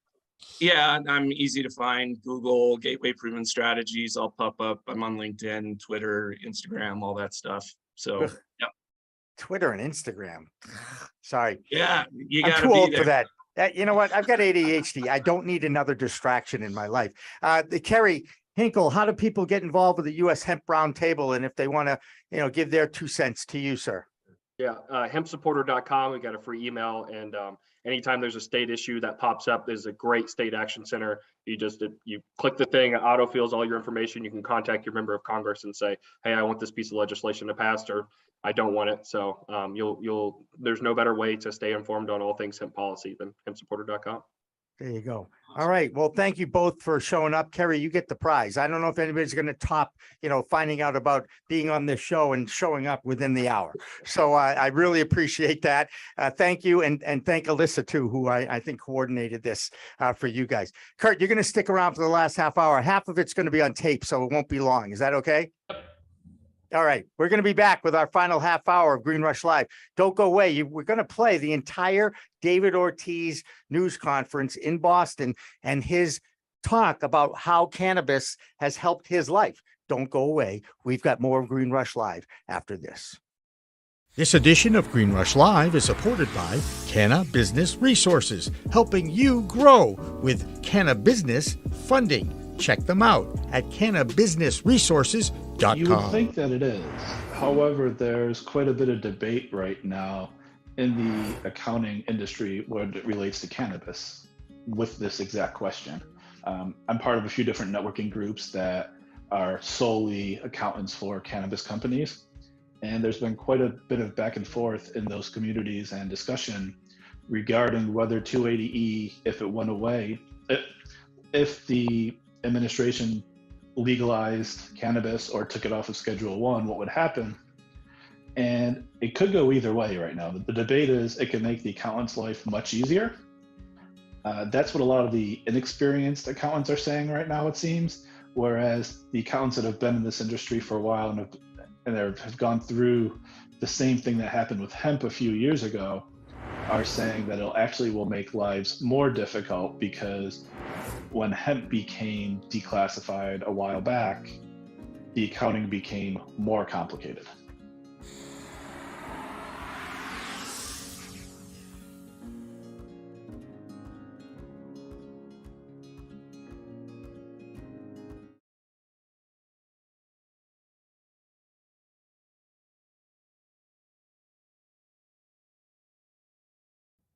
It is everything you need to become an expert home grower and bring the power of the sun indoors. Style Lighting uses TCP's high-powered commercial LEDs that deliver twice the output in the market. The Grow Kit has a grow bag, a timer, chains to hang the light, and of course the best in the business lighting system by TCP. Check out stylelighting.shop for more information.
Welcome back to the final half hour of Green Rush Live for Friday afternoon. I'm Jimmy Young, the founder of Pro Cannabis Media, in the chair here as a co-host with Kurt Dalton, the founder of Cannabis.net. Hey, Kurt, are you going to go to CanX this fall? Because Doug Gordon's hucking me about it, and I'd really like to do it. Are you planning on going? That's the Jamaica show. I highly recommend it for people that are looking for a quick getaway. They do a nice job. Douglas has been doing it now maybe 4 or 5 years. Yep. Great way. Now they've introduced a lot of Jamaican flour as part of like the tour, and they kind of hook you up down there. So I highly recommend it for people. I don't know if I'll be there this year, maybe, but it's a fun time. You usually stay at an all-inclusive and you end up with a lot of Jamaican flour and you meet a lot of cool Jamaicans. Yeah. And again, a great place to go if you are a cannabis enthusiast for many, many reasons. In fact, I can tell this story because Liz Grow is now hosting the Calling All Growers show on our network. And that it was at the social club. I think it's Kaya. The social club in Montego Bay is where we met Liz Grow and Patrick. You dragged me down there, and it was one of the greatest things you've ever done for me. I appreciate that. That was a good night. Because, Yep. you know, you also introduced me to Bruce Linton, who's always a favorite on this program as well. And I so appreciate that as well. There is a burgeoning international scene for cannabis. Kurt, where do you see the industry when you look at the international scene and let's go to 10 years, okay? Because I still maintain, and everybody I think maintains the same thing, legalization is not happening in the next 18 months or even the next 5 years. It's going to take time, and there's still a few more steps to go. Internationally, what is this going to be a major cash crop in the world? Yeah, I think one thing is it depends on who the next president is and who the Democrats run. And obviously Trump has his own troubles right now, whether he'll run again. So I wouldn't say I'm not as curmudgeon. I don't think it's going to happen soon, but really, if you told me who the next president is, I could tell you a lot better how long it will take. Internationally, I think the US is going to get lapped because of the production costs in South American countries. And let's just say countries that maybe aren't part of the G7 or even the Global 30. So you're going to eventually have import and export in massive scale. It grows great in warm weather. It grows great with water, with rainy areas. So you're going to have electricity costs, labor costs, transportation costs become big. Supposedly they can grow it for less than $1 a gram in Colombia. It's like 20 cents was one of the pitch decks. So I think it was 5 cents a gram, I heard. Yeah, something like that. It's crazy low. Maybe it's 5 cents. We just had a guest on talking about cost per gram. So yeah, you're just going to see it fall in line like other agricultural industries in the world, where if you can grow tomatoes and bananas a lot cheaper in a warm weather, low labor force and low water and electricity price, you're going to ship it to the US. We have an article up that in 10 years, none of at least your non-flour will be from America. All your vape pens, all your edibles will be way cheaper to make them or bring it in from Colombia or Mexico or Brazil or Peru, and use that flour to make your concentrates, and off you go. So it is going to be a huge market. The US is, the longer they wait, not the worst position they'll be in, but the least advantageous. So they should get moving now they'll always have a place with California, the Emerald Triangle. There'll be places that command a higher price in a commoditized market. But in general, 99% of the cannabis sold will probably not be grown in America. Just a matter of economics, as long as it gets you high, right? Like Delta 8, right? Yeah, you guys will see. I'm the crazy one right now. Wait 2 years and replay this on TikTok, what Kurt Dalton said today. That's right. I get you. Hey, you've got a newsletter out now. Am I right? Yeah, we're doing everything. A brand new site getting ready to go up, a refresh. We got a lot of exciting things going on with some new journalists and expanding a few areas that we want to be part of, like Europe, like we're talking about in the international scene. So check out cannabis.net. You can always get in touch with me over there. There you go. That's Kurt Dalton. Hang around for this intro because I'm going to set up the interview I did with Alana Kirsch. She is the CEO of Kenigma, another newsletter that I can recommend. She's from Israel. And it was a fascinating conversation that I had earlier this week with her. And then we're going to follow that up with the Uncut David Ortiz news conference this past week in Boston with his unveiling of his line with Rev Clinics and the Rev brands that are going to be available. The Sweet Sluggers spliffs that'll have his logo on it that was designed by his daughter. It's really a fascinating time to be in the cannabis space for sure. And then, of course, following that at 6 o'clock, we'll have the We Talk News for this past week that will have excerpts from that. And of course, our coast to coast cannabis coverage. So I'm going to sign off now, but stay tuned for all of that. Kurt, thank you again for coming on. I appreciate it. Remember, it's a whole new world of weed out there. Use it responsibly. We'll see you next week. Hi, everybody. Welcome back to a very special edition of Green Rush Live for Friday afternoon. I'm Jimmy Young, the founder of Pro Cannabis Media and the regular host of Green Rush Live, found every Friday from 4 p.m. to 6 p.m. Eastern Time on all of our social media distribution platforms. Joining me now from all the way to the Promised Land, that's right, Israel, Alana Goldberg-Kirsch. Did I get that right, or did I reverse the names?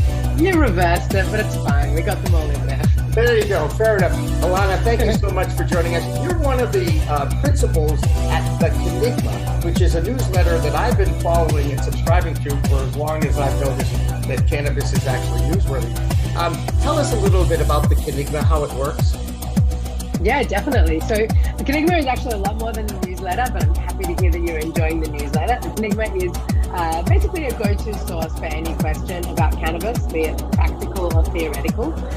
So it's a website, in simple speak, with thousands of articles, videos, podcast episodes, infographics, all presenting everything we know about cannabis from the research, from the scientific perspective, in a language that anyone can understand.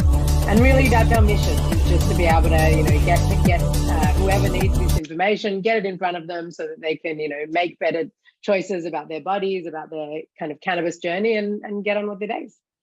And how long have you been with the Enigma, and what does the future look like for that organization?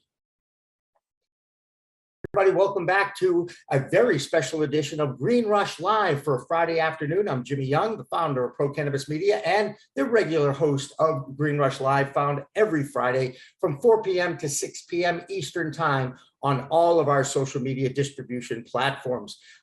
Joining me now from all the way to the Promised Land, that's right, Israel, Alana Goldberg-Kirsch. Did I get that right, or did I reverse the names? You reversed it, but it's fine. We got them all in there. There you go. Fair enough. Alana, thank you so much for joining us. You're one of the principals at the Enigma, which is a newsletter that I've been following and subscribing to for as long as I've noticed that cannabis is actually newsworthy. Tell us a little bit about the Enigma, how it works. Yeah, definitely. So the Enigma is actually a lot more than a newsletter, but I'm happy to hear that you're enjoying the newsletter. The Enigma is basically a go-to source for any question about cannabis, be it practical or theoretical. So it's a website, in simple speak, with thousands of articles, videos, podcast episodes, infographics, all presenting everything we know about cannabis from the research, from the scientific perspective, in a language that anyone can understand. And really, that's our mission, is just to be able to, get whoever needs this information, get it in front of them so that they can, make better choices about their bodies, about their kind of cannabis journey, and get on with their days. And how long have you been with the Enigma, and what does the future look like for that organization? Oh, yeah. Those are two very different questions, I suppose. I like to think they're intertwined. So I joined the Enigma right when the company was founded 3 years ago. I actually joined as the Chief Content Officer of the company. My background is in digital journalism. So I came in to kind of start to build out the content, which is really the core of what we do at the Enigma. And during the time that we were building that kind of, like, I would say, content library or infrastructure, I started to get more involved in the business side and ended up taking over as CEO about a year later. So that was around the beginning of the pandemic. And what we've been doing kind of since then, so I'd say the past 2 years, is really focusing on two things. One is building the content, the library, as I mentioned before, itself. So producing content, kind of curating a board of advisors, both scientific advisors, and then we also have a legal advisor and a culinary advisor on our team, in order to make sure that all of the content is really at a very high level. And that's kind of what we're going for. It's an authority. There's a lot of rubbish out there, basically, when it comes to information about cannabis, and we're really kind of keen on countering that. So build out the content and then build the audience. We now have about 500,000 people coming to the Enigma every month to get information from all over the world. And you asked about where we're moving forward from then. We're at the position now where we can really start working with the industry as well. So we're working together with different brands that we can stand behind to kind of make the connection. Because the way I see it, right, our users come to the site, they have a question. Let's say the question is, can cannabis help me sleep? They read an article, they watch a video, they decide, okay, great, cannabis might be able to help me sleep. but what do they do next? And that's where I want to kind of help connect them. Do they need a dispensary? Do they need a medical card, depending on where they live? Maybe they just need like a tip of kind of what type of product they should be looking for. So that's like the next stage now, is really connecting into the industry around the world. And because you have a worldwide reach, and anybody who's been in the cannabis industry, let's say in the States, here in the United States, everybody knows that every state has different rules. There's 38 states that have decriminalized it and have given respect to the medicinal qualities of the plant. And then there's the 19 states that have at least given green light to adults to use it, what I can hope to be responsibly. I don't even like to use the word recreationally, because this is truly a medicine. How do you, as a journalist and a content producer, adapt your content when you know that every single person, wherever they are in the world, has a different set of rules that they live by, and obviously has a different role that cannabis plays in their lives? Yeah, it's a good question, and it's one that we tackle all the time. So I think there's a few different parts to it. So first of all, when it comes to the science, when it comes to how cannabis interacts with the human body, it doesn't matter where you are and what the rules are. If you're asking the question of, why cannabis makes my eyes red, it makes no difference whether you're smoking illegal cannabis or you're smoking, cannabis that you've been dispensed at a pharmacy, or you're smoking in California recreationally. So when it comes to a lot of the evidence-based content, it doesn't make any difference. Something that I do notice in a lot of the content that we create is that our content becomes more and more useful the more information about the products you're buying you have access to. So for example, for patients here in Israel, they do have a kind of sort of chemical profile on the products that they receive, but it doesn't have terpenes on it. Legally, they only need to have THC and CBD. So if I have a whole tool on the website, which we do, of how to find a cannabis product that fits your symptom or your condition, and I give you recommendations based on you should get great, you want to balance strains, that's useful. But I tell you that you should be looking for something that's high myrcene and high limonene, and you don't have that information. So the educational content that we're providing just isn't useful. So there's kind of just like, and that's something that we just have to accept. Like, what I like to think is that, whilst this information is in English, it's not really useful for British medical cannabis patients at the moment, but hopefully in 5 years it will be. And, a lot of this information is evergreen, even though we'll probably know a lot more about terpenes in 5 years. So we'll need to update that. And then when it comes to anything legal, we have a different page for every single country and sometimes even state. So that's like really localization of content. And certainly when we're writing in, German specifically, we can know, okay, so Germans, we're probably speaking to Germany, a bit of Austria, a bit of Switzerland. So it gets a little easier, but it's a juggle for sure. The science makes it simple. Now, you're in Israel, but I'm going out on a limb. I'm somewhat familiar with the Israeli accent, and I don't sense that with you. This is not an Israeli accent. No. You can hear the same in my Hebrew that I'm Australian. Oh, that's a beautiful thing. Oh, that's on the bucket list. That's all I can tell you. But 23 hours in a plane, I'm not quite sure I'm ready for that just yet. But it's on my Well, bucket. the flight paths are getting shorter. Actually, just with the recent treaty that we signed with UAE here means it's now only going to take me 19 hours to get back to see my family in Australia in a couple of weeks. Yeah, as opposed to 42 hours that it took us last time we flew, where we had to fly via the United States. So. Yeah. Do you want to try to avoid the United States air system right now? I just want to say, between absolutely, pilot shortages and overuse, and it's just a mess. Oh, the situation's no better here. They want me to come to the airport 5 hours before our flight. Oh my gosh, 5 hours. Woo. Yeah, with a 5-year-old and an 8-year-old. Let's not forget. Oh my, that is another reason why I'm really glad that I have a 31-year-old son. Thank you very much. He knows how to get on they the plane travel better. and pay for his own ticket, I might add now, which is the best good. part. Yeah, mine did not do that. What's life like in Israel when it comes to cannabis? I think I sent you a quick little email that a few years ago, I believe it was 2019, September 3rd, my birthday. Somebody in Israel dropped pre-rolls from a helicopter as a gimmick, a promotion for whatever. Drug dealers. Right. And I turned that into, a sign from God that, this is my birthday. He celebrated. It's promised land. Yeah. What's it? Well, it's decriminalized, correct? Yeah, it's decriminalized up to 7 grams, I think. Don't quote me on it. Gotcha, but that's okay. And 7 grams is 7 1-gram pre-roll, so that's plenty of weed. Yeah, Plenty of weed these days. And what is the future? Do you have any feeling for what the future may be for the evolution of the cannabis industry in Israel? I mean, we all know the science, and I'm going to ask you about that man who I know you know who I'm talking about in a moment. of course. But what about the future as far as acceptance, social clubs, any of that evolving? Yeah, so it's kind of an interesting, like, fractured situation here at the moment. So cannabis for recreational use, as we were saying before, is decriminalized. There is a flourishing medical program. Often there's kind of some supply issues, but there's more and more patients signing up every year. And it's I would say, when I'm looking at it, comparing to global systems, it's fairly well managed.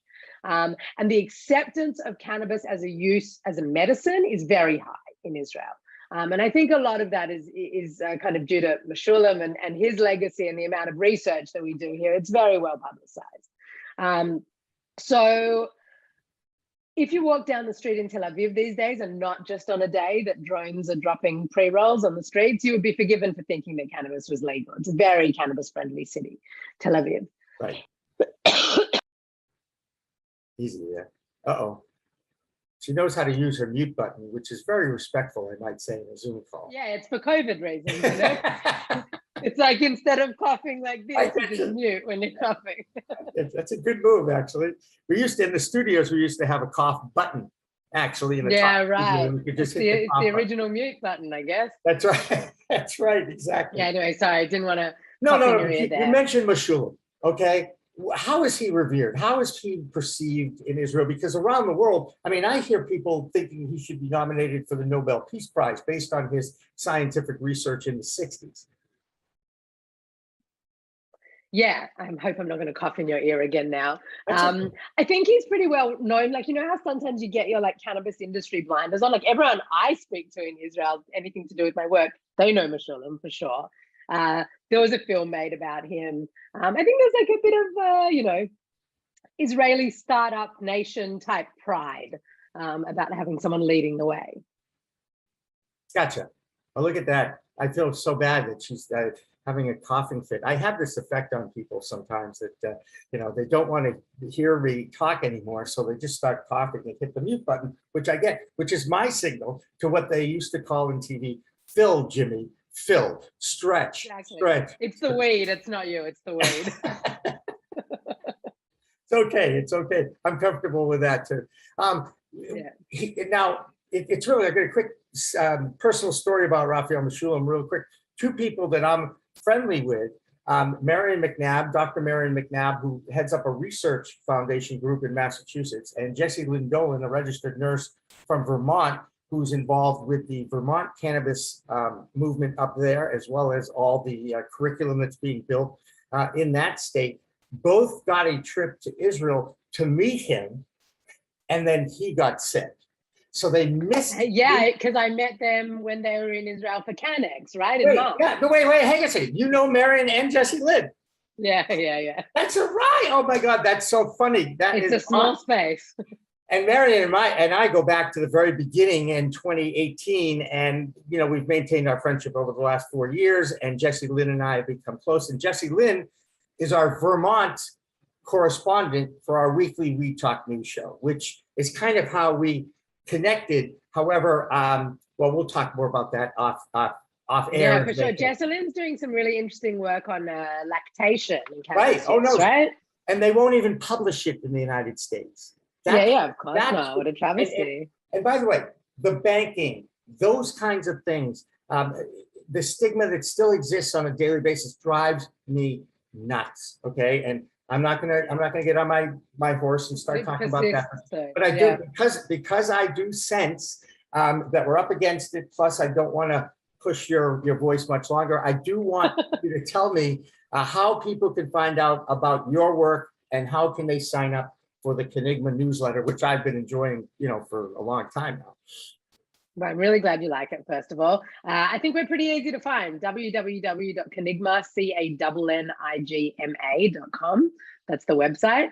and then pretty much every social channel. If you want to go to the newsletter specifically, you can just go to canigma.com/subscribe, and whatever, there's pop-ups on the website. We work out a way to make sure that the newsletter's in front of you. So just go check out the website. And if you want to get in touch with me specifically, I'm pretty active on LinkedIn, so easy to find me there. Yes, you are. And that's how we connected. And Ilana Kirsch, thank you so much for joining us on this special edition of International Green Rush Live. And we're going to have more of that program in just a moment, so don't go away. All right, let's get started. My name is Keith Cooper. I'm CEO of Revolutionary Clinics. I'll step up a little bit. Thank you. And you know who this is, Big Papi, and we're very proud to be here today. Thank you for all of your time. You can imagine this guy's been a little bit busy the last few days. So thank you, David, for coming. We're really proud to partner with Papi to continue to bring the marvelous and healing cannabis plant, which is still so misunderstood, further into the light. David didn't make history, he changed history. And that's what we are trying to do now with cannabis. It's natural, it's recovery, it's wellness. Cannabis helps ordinary people and superstar athletes relax, relieve pain, increase awareness and sensitivity, or just to get a good night's sleep. Papi worked hard to become one of the best baseball players in history. He also worked hard to help the community with his generosity and his leadership. The Papi brand stands for those values.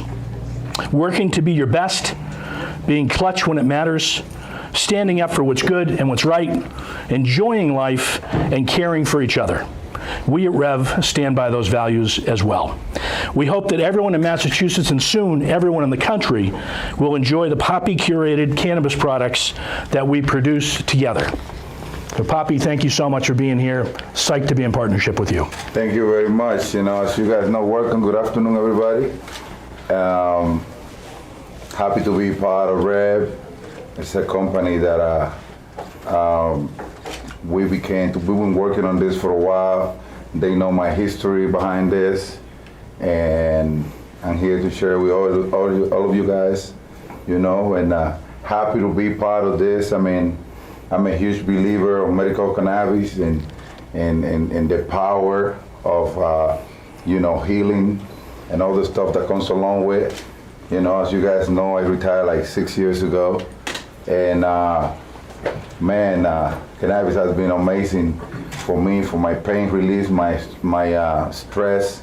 I'm a guy that I stress out a lot, but man, I've been able to survive all this thanks to cannabis. Yeah, awesome. Okay, I think we're going to open up to a few brief questions if anybody has any before moving into the reception. Sure. So why cannabis? You hit on it a little bit right there, but how much has it helped you and your life and your lifestyle? Well, you know, I guess it's the type of herb that people need to go dig down to understand, you know, all the good things coming out of this. I mean, in my case, I was a guy that I used to go through a lot of pain. I retired because the pain was, I mean, crazy. And the combination of pain and stress is something that is out of control. You don't know how far that can go. In my case, a friend of mine came to me a long time ago and was like, you need to try cannabis because it's your body who needs it. Your body is talking to your body. And I was introduced into it, and it's been magical. Been magical, to be honest with you. People will want to know what to buy. What do you recommend? Oh man, we got different choices. We got different choices. You know, I go down in the lab and put it together with our grower. I mean, they want to know me before we even start growing. They want to know what my feelings are, what I'm looking for, you know, and all those kind of stuff. You know what I'm saying? So I was able to, you know, exchange mindset with them, and I hope everybody enjoy. How did you choose to partner with Rev Brands, and what does it mean to you to bring the products to Massachusetts? To your You know what? A lot of people for years have been approaching me to do this, but you guys probably might be a smaller group in Massachusetts, right? About middle of the word. About middle, right? Yeah. But the people, they were so honest with me from the very beginning, friendly, and they keep it as a family. That's what I'm all about. That's what I'm all about. I don't looking for I don't looking for quantity. I look for quality. You know what I'm saying? Everything I do, and I think Rev was the one partner that I was looking for.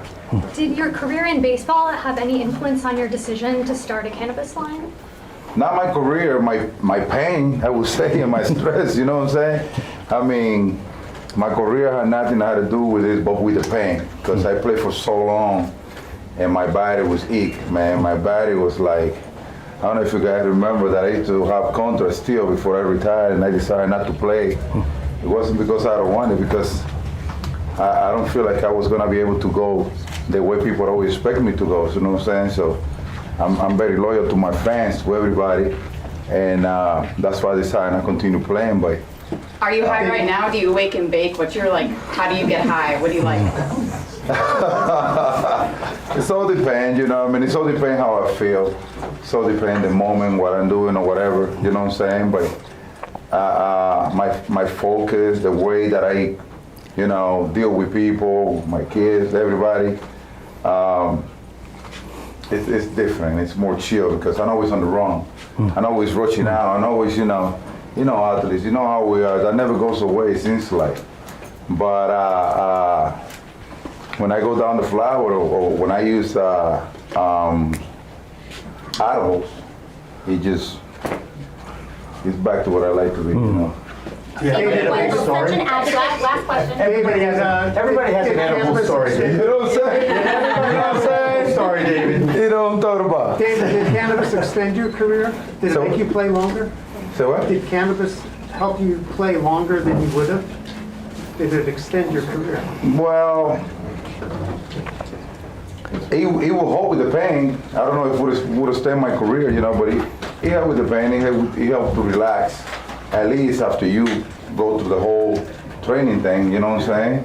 Before you go to sleep, because, like I said before, I wasn't so much pain that medicine, all the type of pills and stuff, it messed your stomach up, and I wasn't able to put down with that. But I started with lotion, with THC, all those type of thing, and it helped. It helped, trust me. Is there a stigma in baseball and professional sports? So what? Is there a stigma that people still think, cannabis should not be involved in professional sports? And do you think that that's about to change? Well, the reality is that cannabis doesn't help you with your sport, I don't think. You know what I'm saying? You're talking about sport, you always got to be spitting out. Cannabis slow you down. So trust me, if I ever try, I never try, but if I ever try to use cannabis before I go to play, we're just gonna donate it back. You know what I'm saying? But I think a lot of guys out there know what I'm talking about when it comes down to pain and, relax. I'm pretty sure a lot of the athletes do what I did. You know what I'm saying?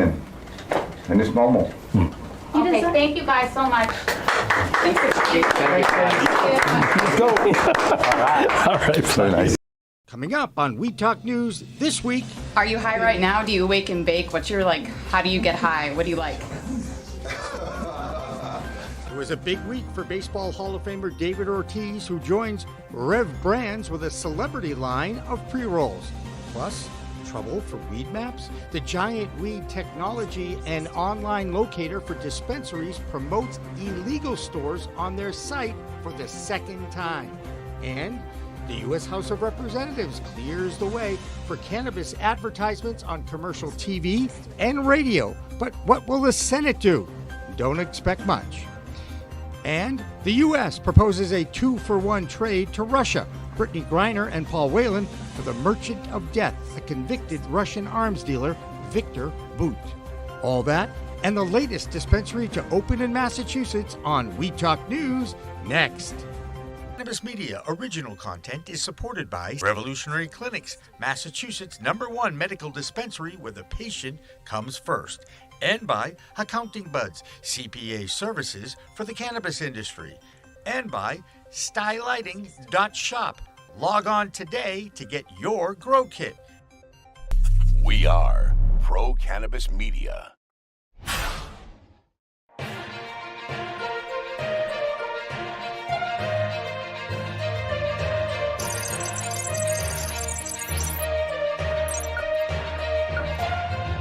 Hi, everyone. I'm Elena Pinto for Pro Cannabis Media, and welcome to Weed Talk News. It was a big week for David Ortiz, also known as Big Papi. Not only was the Red Sox legend inducted in Cooperstown at the Baseball Hall of Fame, but he also announced he was getting into the weed business with Revolutionary Clinics and Rev Brands. Turns out Big Papi is a bit of a cannabis connoisseur and user for a long time. We're really proud to partner with Papi to continue to bring the marvelous and healing cannabis plant, which is still so misunderstood, further into the light. David didn't make history, he changed history. And that's what we are trying to do now with cannabis. It's natural, it's recovery, it's wellness. People need to go dig down to understand, you know, all the good things coming out of this. I mean, in my case, I was a guy that I used to go through a lot of pain. I retired because the pain was, I mean, crazy. And the combination of pain and stress is something that is out of control. You don't know how far that can go. In my case, a friend of mine came to me a long time ago and was like, you need to try cannabis, because it's your body who needs it. Your body is talking to your body. And I was introduced into it, and it's been magical. Been magical, to be honest with you. People will want to know what to buy. What do you recommend? Oh man, we got different choices. We got different choices. You know, I go down in the lab and put it together. We are a grower. I mean, they want to know me. Before we even start growing, they want to know what my feelings are, what I'm looking for, you know, and all those kind of stuff, you know what I'm saying? So I was able to, you know, exchange mindset with them, and I hope everybody enjoy it. Are you high right now? Do you wake and bake? What's your, like, how do you get high? What do you like? It's all depends, you know. I mean, it's all depends how I feel. It's all depends the moment, what I'm doing or whatever. You know what I'm saying? But my focus, the way that I, you know, deal with people, my kids, everybody, it's different. It's more chill because I'm always on the run. I'm always rushing out. I'm always, you know athletes. You know how we are. That never goes away. It seems like, but. When I go down the flower or when I use edibles, it's back to what I like to be. You know? Do you have an edible story? Everybody has an edible story. You know what I'm saying? Sorry, David. You know what I'm talking about. Jimmy does know what he's talking about. And Rev Brands will be offering Ortiz's Sweet Sluggers, a pack of 3 pre-rolled blunts featuring some of Rev Brands' top strains, including Black Mamba, Lava Cake, Motor Breath, and Bootylicious. These will be available at Revolutionary Clinics, 3 medical dispensaries, and at leading dispensaries in the Bay State. On the national scene, the U.S. House of Representatives has paved the way for cannabis advertisements on traditional TV and radio, but it still has to get through the Senate. And so far, no cannabis-related legislation has ever done that. That's not the only national story coming out of our nation's capital. That's where we find Vote Pro Podcast's Phil Adams. He has our DC Cannabis Report. Hi, I'm Phil Adams from Vote Pro Podcast, here with the Weed Talk News DC Report. The Biden administration is reportedly working on a prisoner exchange with the Russians to secure the release of WNBA star Brittany Griner, along with former Marine Paul Whelan. Against the recommendation of the Justice Department, the administration offered to release Victor Bout, a convicted Russian arms dealer serving a 25-year sentence in U.S. prison, in exchange for the release of the 2 Americans. Griner is currently on trial after being detained at a Moscow airport and charged with possession of cannabis oil. The State Department has since designated Griner as wrongfully detained. Whalen was convicted in 2020 on espionage charges and is currently serving a 16-year prison sentence. Regarding the potential exchange, a Kremlin spokesman said this week, quote, "So far, there is no agreement." Senate Majority Leader Chuck Schumer this week defended his bill to federally legalize marijuana, rejecting prohibitionist arguments that legalizing cannabis would lead to an increase in crime. At a press briefing, Schumer said, quote, "The overwhelming evidence from the states that have legalized cannabis is that there has not been an increase in crime and has not been an increase in drug use." Last week, Schumer, along with Democratic colleagues Ron Wyden and Cory Booker, formally introduced the Cannabis Administration and Opportunity Act in the Senate.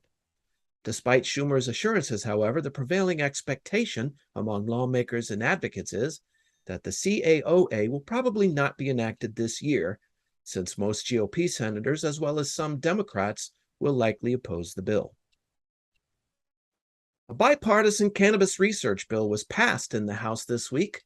The Medical Marijuana and Cannabidiol Research Expansion Act was approved overwhelmingly and is expected to pass the Senate in the coming days. If it does, it will be the first standalone cannabis reform legislation ever to reach the president's desk.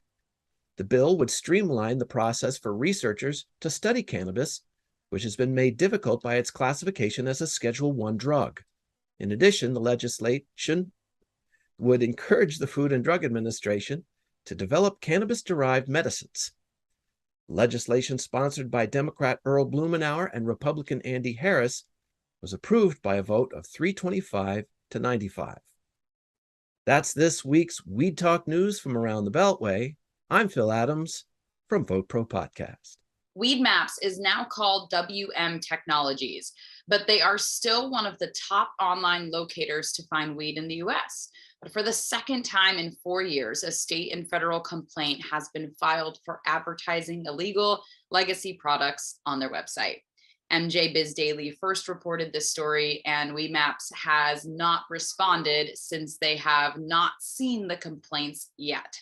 The complaints were filed by Los Angeles-based Cannex to California's Regulatory Commission and to the SEC. 4 years ago, a similar complaint was filed against Weed Maps, and there was never a fine or any other punishments to the publicly traded company once the site deleted those ads. We want to note that the incident happened before Weed Maps became publicly traded, so now the SEC is involved. When it comes to the big business of cannabis, we are lucky to have Deborah Borchardt reporting the Green Market Report every week. I'm Deborah Borchardt from the Green Market Report, and this is the business update for Weed Talk News. We are just starting to get some earnings numbers, and to be honest, folks, they're not the best.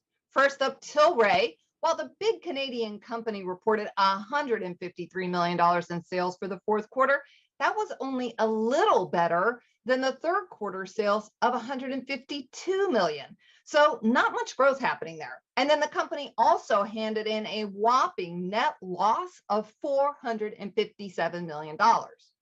Now, the owner of Zigzag Papers also reported their earnings this week, Turning Point Brands. They said that their sales dropped 16% in its second quarter to $102 million. The company said it's really struggling with its vape category. And then finally, former Cresco Labs co-founder Joseph Caltabiano decided to close his SPAC, which is a special purpose acquisition corp, Choice Consolidation, and return the investors' money. It had raised $172.5 million, but they couldn't find a good target for the money. He did say he expects he may come back and try again and raise some more money, but this time he says he's going to probably buy some distressed companies at cheaper prices. And I would say, with the way things are going, he's probably right.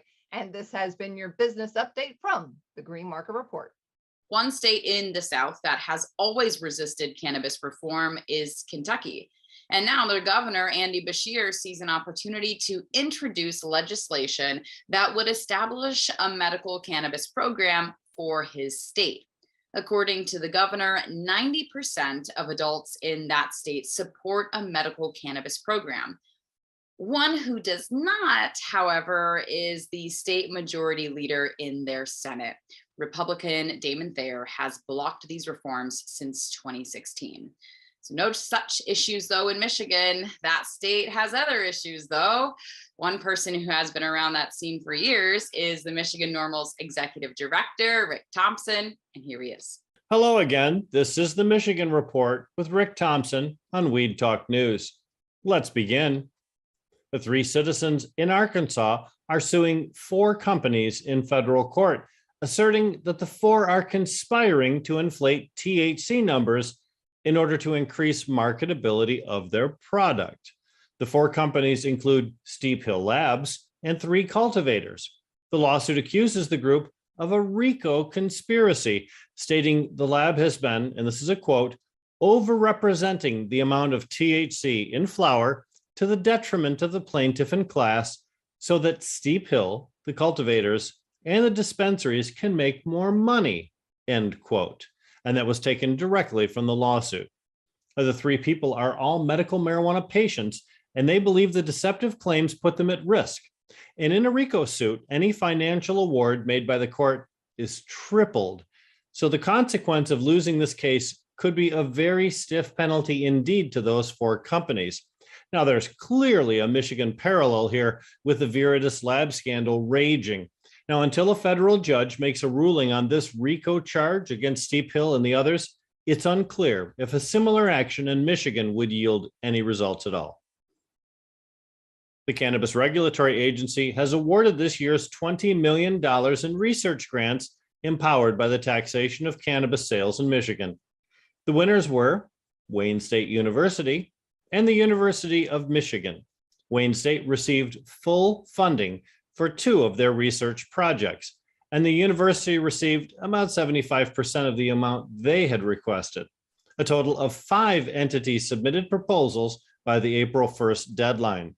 U of M will study the use of CBD in pain management for the express purpose of reducing veteran suicide. The Wayne State University projects include a large-scale clinical trial for THC and CBD in veterans with PTSD, and a continuing study on how cannabis reduces neuroinflammation and therefore reduces suicide ideation in veterans. This is the last year in which the $20 million in funding is available as per the language of the legalization ballot proposal. If future research is to be funded with cannabis dollars, that authorization would have to come from Michigan's legislature. Oh, and there's more news this week of companies closing down cannabis businesses here in Michigan. And we already told you about Loom Cannabis's shuttering of 4 stores in the state. And now Common Citizen and their sister company Live have closed their Battle Creek store completely. The Flint Common Citizen store is open for deliveries only, but no retail transactions at all. Common Citizen laid off almost 100 people at their Marshall cultivation facility. In a statement, Common Citizen identified these stores as underperforming and promised to finish with opening 2 new stores, which had already been in the works. This comes at a time when cannabis retail pricing is at a historic low point, and new cannabis-friendly cities are becoming hard to find. And that's it for the Michigan Report with Rick Thompson on Weed Talk News. It's taken a while, but this past week, South Dakota finally opened its first medical cannabis dispensary. It's called Unity Road, and they are only selling pre-rolls and a limited flower because of the lack of product in a state that just started growing. You might remember that voters in that state made some history when they voted for both a medical and an adult use program. The Republican governor there, Kristi Noem, challenged the adult use part of the ballot question and stopped it. Now the people will be able to get their medicinal cannabis until they run out of their supply. Well, there's no such problem in another medical-only state, Pennsylvania. Here's the Keystone State Report with Claudia Post. I'm Claudia Post from Scarlet Express, and I'm here in the Keystone State, Pennsylvania, reporting for Weed Talk News. First up, price gouging by medical cannabis providers was called out by the Cannabis Business Times after it was shown that providers were not passing wholesale savings down to patients. As the wholesale price for dry flower fell by 37.6%, retail prices only fell by 10%. Aha, who'd have thunk it? Hanging Gardens, a Johnstown, Pennsylvania-based medical marijuana cultivator, is laying off dozens of staffers, blaming lax state regulations and the deep pockets of multi-state marijuana operators. I think I see a trend here with the the MSOs, and makes me sad. We don't want to squeeze anybody out. Everybody has to have a chance to make some money. So this continues a trend of recent layoffs across the country, where several companies have let dozens of workers go as the marijuana market experiences the typical volatility of a nascent industry. Yes, we are new, and there you go. And the last tidbit for today is, if you think that you could buy, or if you thought that you could buy edibles in the state of Pennsylvania, think again. They're illegal here. Pennsylvania is just so far behind. So that's a wrap from Pennsylvania. I'm Claudia Post from Scarlet Express, and I'll be back next week to talk about what's hot and what's not in Pennsylvania. From Weed Talk News, have a fabulous week. The Show Me State of Missouri has a vibrant medical program, but a group called Legal Missouri 2022 has been actively trying and campaigning to get enough signatures on November's ballot for adult use. They are just short. Brandon Jones has the details on what has so far been the challenge for reform in that state. Hey everybody, Brandon Jones again from Distribution Maven with Missouri Cannabis Report for Weed Talk News. And yeah, Legal Mo 22 has been working diligently to try to get everything passed. They've actually got over 400,000 signatures, but the way it breaks down, it's actually done by district. So we have 2 districts that are actually lacking the signatures necessary. So there's 1,131 signatures short in the 6th district, the 6th congregational district, which is right between Kansas City and the Iowa border. And then another 1,144 in the 7th congregational district, which is between Missouri and Springfield and Joplin. So if you're in those areas, please get out, get your vote, get your signatures in. Like I said, it's crazy. We have over 400,000 signatures for the actual initiative to get it put on the ballot. But because we're short in 2 significant districts, they're not going to put it on. So we need to find a way to get out there, get your signatures in. Obviously, Legal Mode 2022 is putting out a lot of people in those areas to try to see if we can get some more signatures. But yeah, it's kind of crazy that it's done per actual district, not for the state. So we're really hard working here to try to get the signatures because we definitely want recreational passed. But as you can tell, like they said, the booming market is here for medicinal. More and more multiple state operators are coming in. As we've seen, the Cookies location is just opening here in St. Louis. And Berner is actually going to be coming out and giving a giveaway to the first 3 people in line to have like a fun giveaway hangout with him. He's bringing the tour bus to St. Louis, and he's going to be there on August 6th. So that's a crazy thing happening out here in St. Louis with Cookies. And then Rove, another huge MSO out of California, has been here for about 2 or 3 months now as well. So even though recreational isn't here yet, we're still seeing more and more multi-state operators coming to Missouri just because of the just booming market here for medicinal. So we're really hopeful that we can get the signature so that we need necessary for it to be put on the ballot here in November. So if you're in those areas, please reach out. If you're in neighboring areas, get out there, help support. Let's just try to find a way to get this on the ballot. So again, I'm Brandon Jones from Distribution Maven with the Missouri Cannabis Report for Weed Talk News. Here in the Bay State of Massachusetts, the big story in cannabis is all about Big Poppy. We already told you the story about David Ortiz's deal with Rev Brands to distribute his Sweet Sluggers pre-rolls. And with more from the Bay State, here's PCM founder Jimmy Young filling in for our regular Massachusetts correspondent, Tori Chamberlain, who is on assignment. I'm Jimmy Young, founder of Pro Cannabis Media, and this is the Massachusetts Cannabis Report, sponsored by Holyoke Cannabis. Now, as we told you at the top of this program, Big Poppy, David Ortiz, had a really big week. He gets inducted into the Baseball Hall of Fame, throws out the first pitch for his old Red Sox team, and the next day announces he's getting into the cannabis business.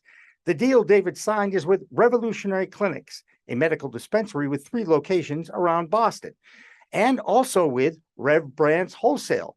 That division sells products into the over 230 adult use stores around the state.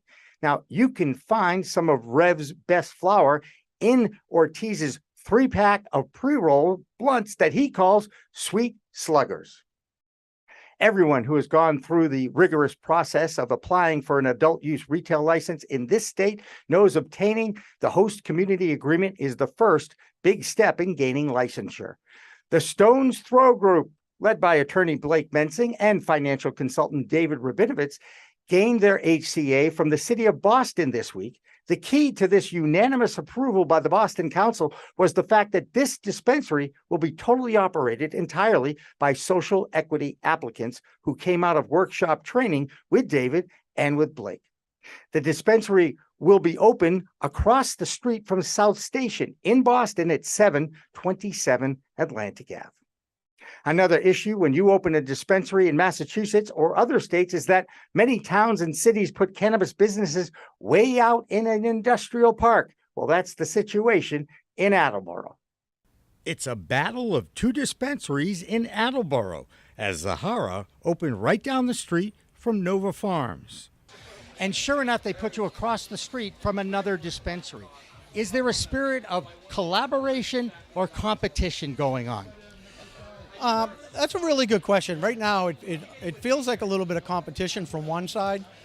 We'd like more collaboration because I think the collaboration would go a long way, and just let the folks go wherever they feel most comfortable shopping. Let the product decide. Let the product decide. The interior of Zahara is immaculate with a wide variety of cannabis items complete with joint rolling tips. Having 2 dispensaries in the same area on the same street doubles your pleasure, doubles your fun in Attleboro. I've known both these stores and each has their own unique charm and products. Check them out. I'm Jimmy Young with the Massachusetts Cannabis Report for Weed Talk News. Bay State Cannabis Report is supported by Holyoke Cannabis, Holyoke's finest cannabis recreational experience.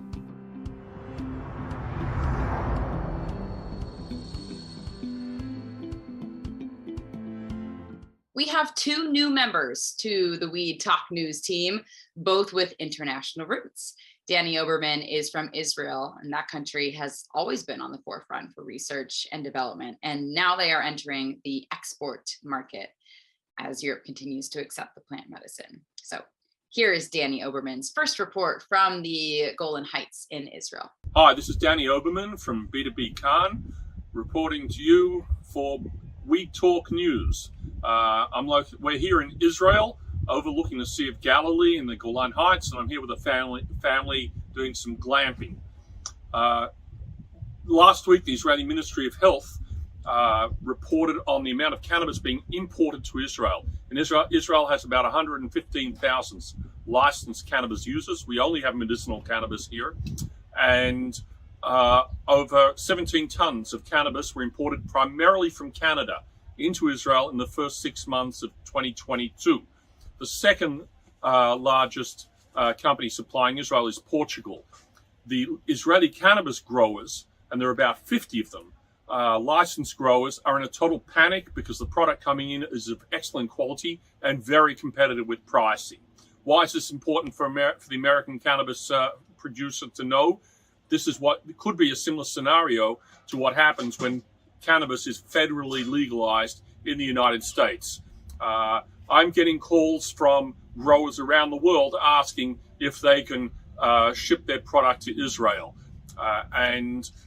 So we'll see how this unfolds. I'll continue updating you. This is Danny Oberman, B2B Khan, Weed Talk News. Have a great weekend. The other new member to the Weed Talk News reporting staff is Debbie Facey, a freelance writer for highcanada.com, one of the most established pro-cannabis publications in the legal country. So here's Debbie's first report. Hi there, this is Debbie Facey from High Canada Magazine, and I am your new Canadian correspondent for Weed Talk News Report. This week in Canada, we had a great rise compared to last month in numbers when it came to our retail cannabis sales. We also have an amazing exhibit, which is going on in commemoration of Bob Marley, which is not only representing his wise words, his music, but as well as the culture that he has not only instilled, but is still instilling with us today. And on top of that, we have a fourth farm gate that is coming to the market, or I should say coming to Ontario in late September 22. And it's going to be part of the successful pilot project that started in 2019 that was supposed to mimic the concept of the farm to table that is used in restaurants. But in cannabis, it is harvest to customer, I should say. Once again, this is Debbie Facey from High Canada Magazine with your Canadian news report for Weed Talk News. Finally tonight, the challenges of Delta 8 continue. When the Farm Bill passed in December of 2018, many farmers turned their attention toward growing hemp. It had less than 0.3% of THC, and many shrewd growers and entrepreneurs jumped on the various CBD compounds that can be sold across state lines and just about everywhere. Well, there have been a few issues with this because some states have legalized it and some states have banned it. So yes, it gets you high and the FDA has not approved it. So if you have to take a drug test, you don't want to have Delta 8 THC in your system. So now, thanks to the new findings presented at the annual Scientific and Clinical Lab Expo, there is a drug test that can differentiate between the two cannabinoids. Well, now what? So with the US Senate considering cannabis reform at the federal level, the issue of Delta 8 is still on the agenda at the FDA. Hopefully our elected officials will be able to figure out a way to safely infuse these products for the public. But many in the industry are not holding their breath, unless they just took a bong hit. That's Weed Talk News this week. I'm Elena Pinto for Pro Cannabis Media. And remember, it's a whole new world of weed out there. Get educated about responsible use, be safe, have fun. We'll see you next time.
Weed Talk and In the Weeds are two productions of Pro Cannabis Media supported by Revolutionary Clinics, one of the top medical cannabis dispensaries in the Massachusetts area, now with 3 locations in Greater Boston, 2 in Cambridge and 1 on Broadway in Somerville.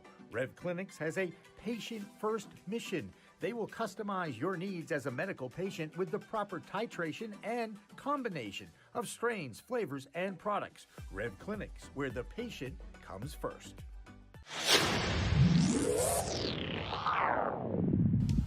Hey, You want to grow your own plants? Check out Style Lighting's Grow Kit. It has everything you need to become an expert home grower and bring the power of the sun indoors. Style Lighting uses TCP's high-powered commercial LEDs that deliver twice the output in the market. The Grow Kit has a grow bag, a timer, chains to hang the light, and of course the best in the business lighting system by TCP. Check out stylelighting.shop for more information.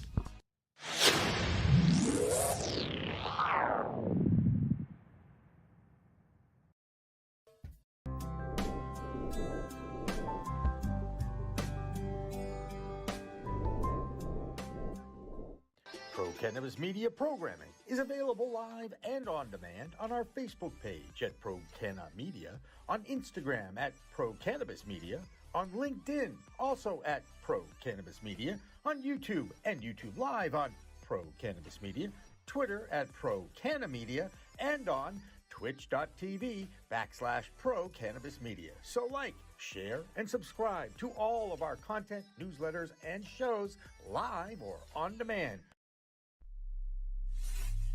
We are Pro Cannabis Media.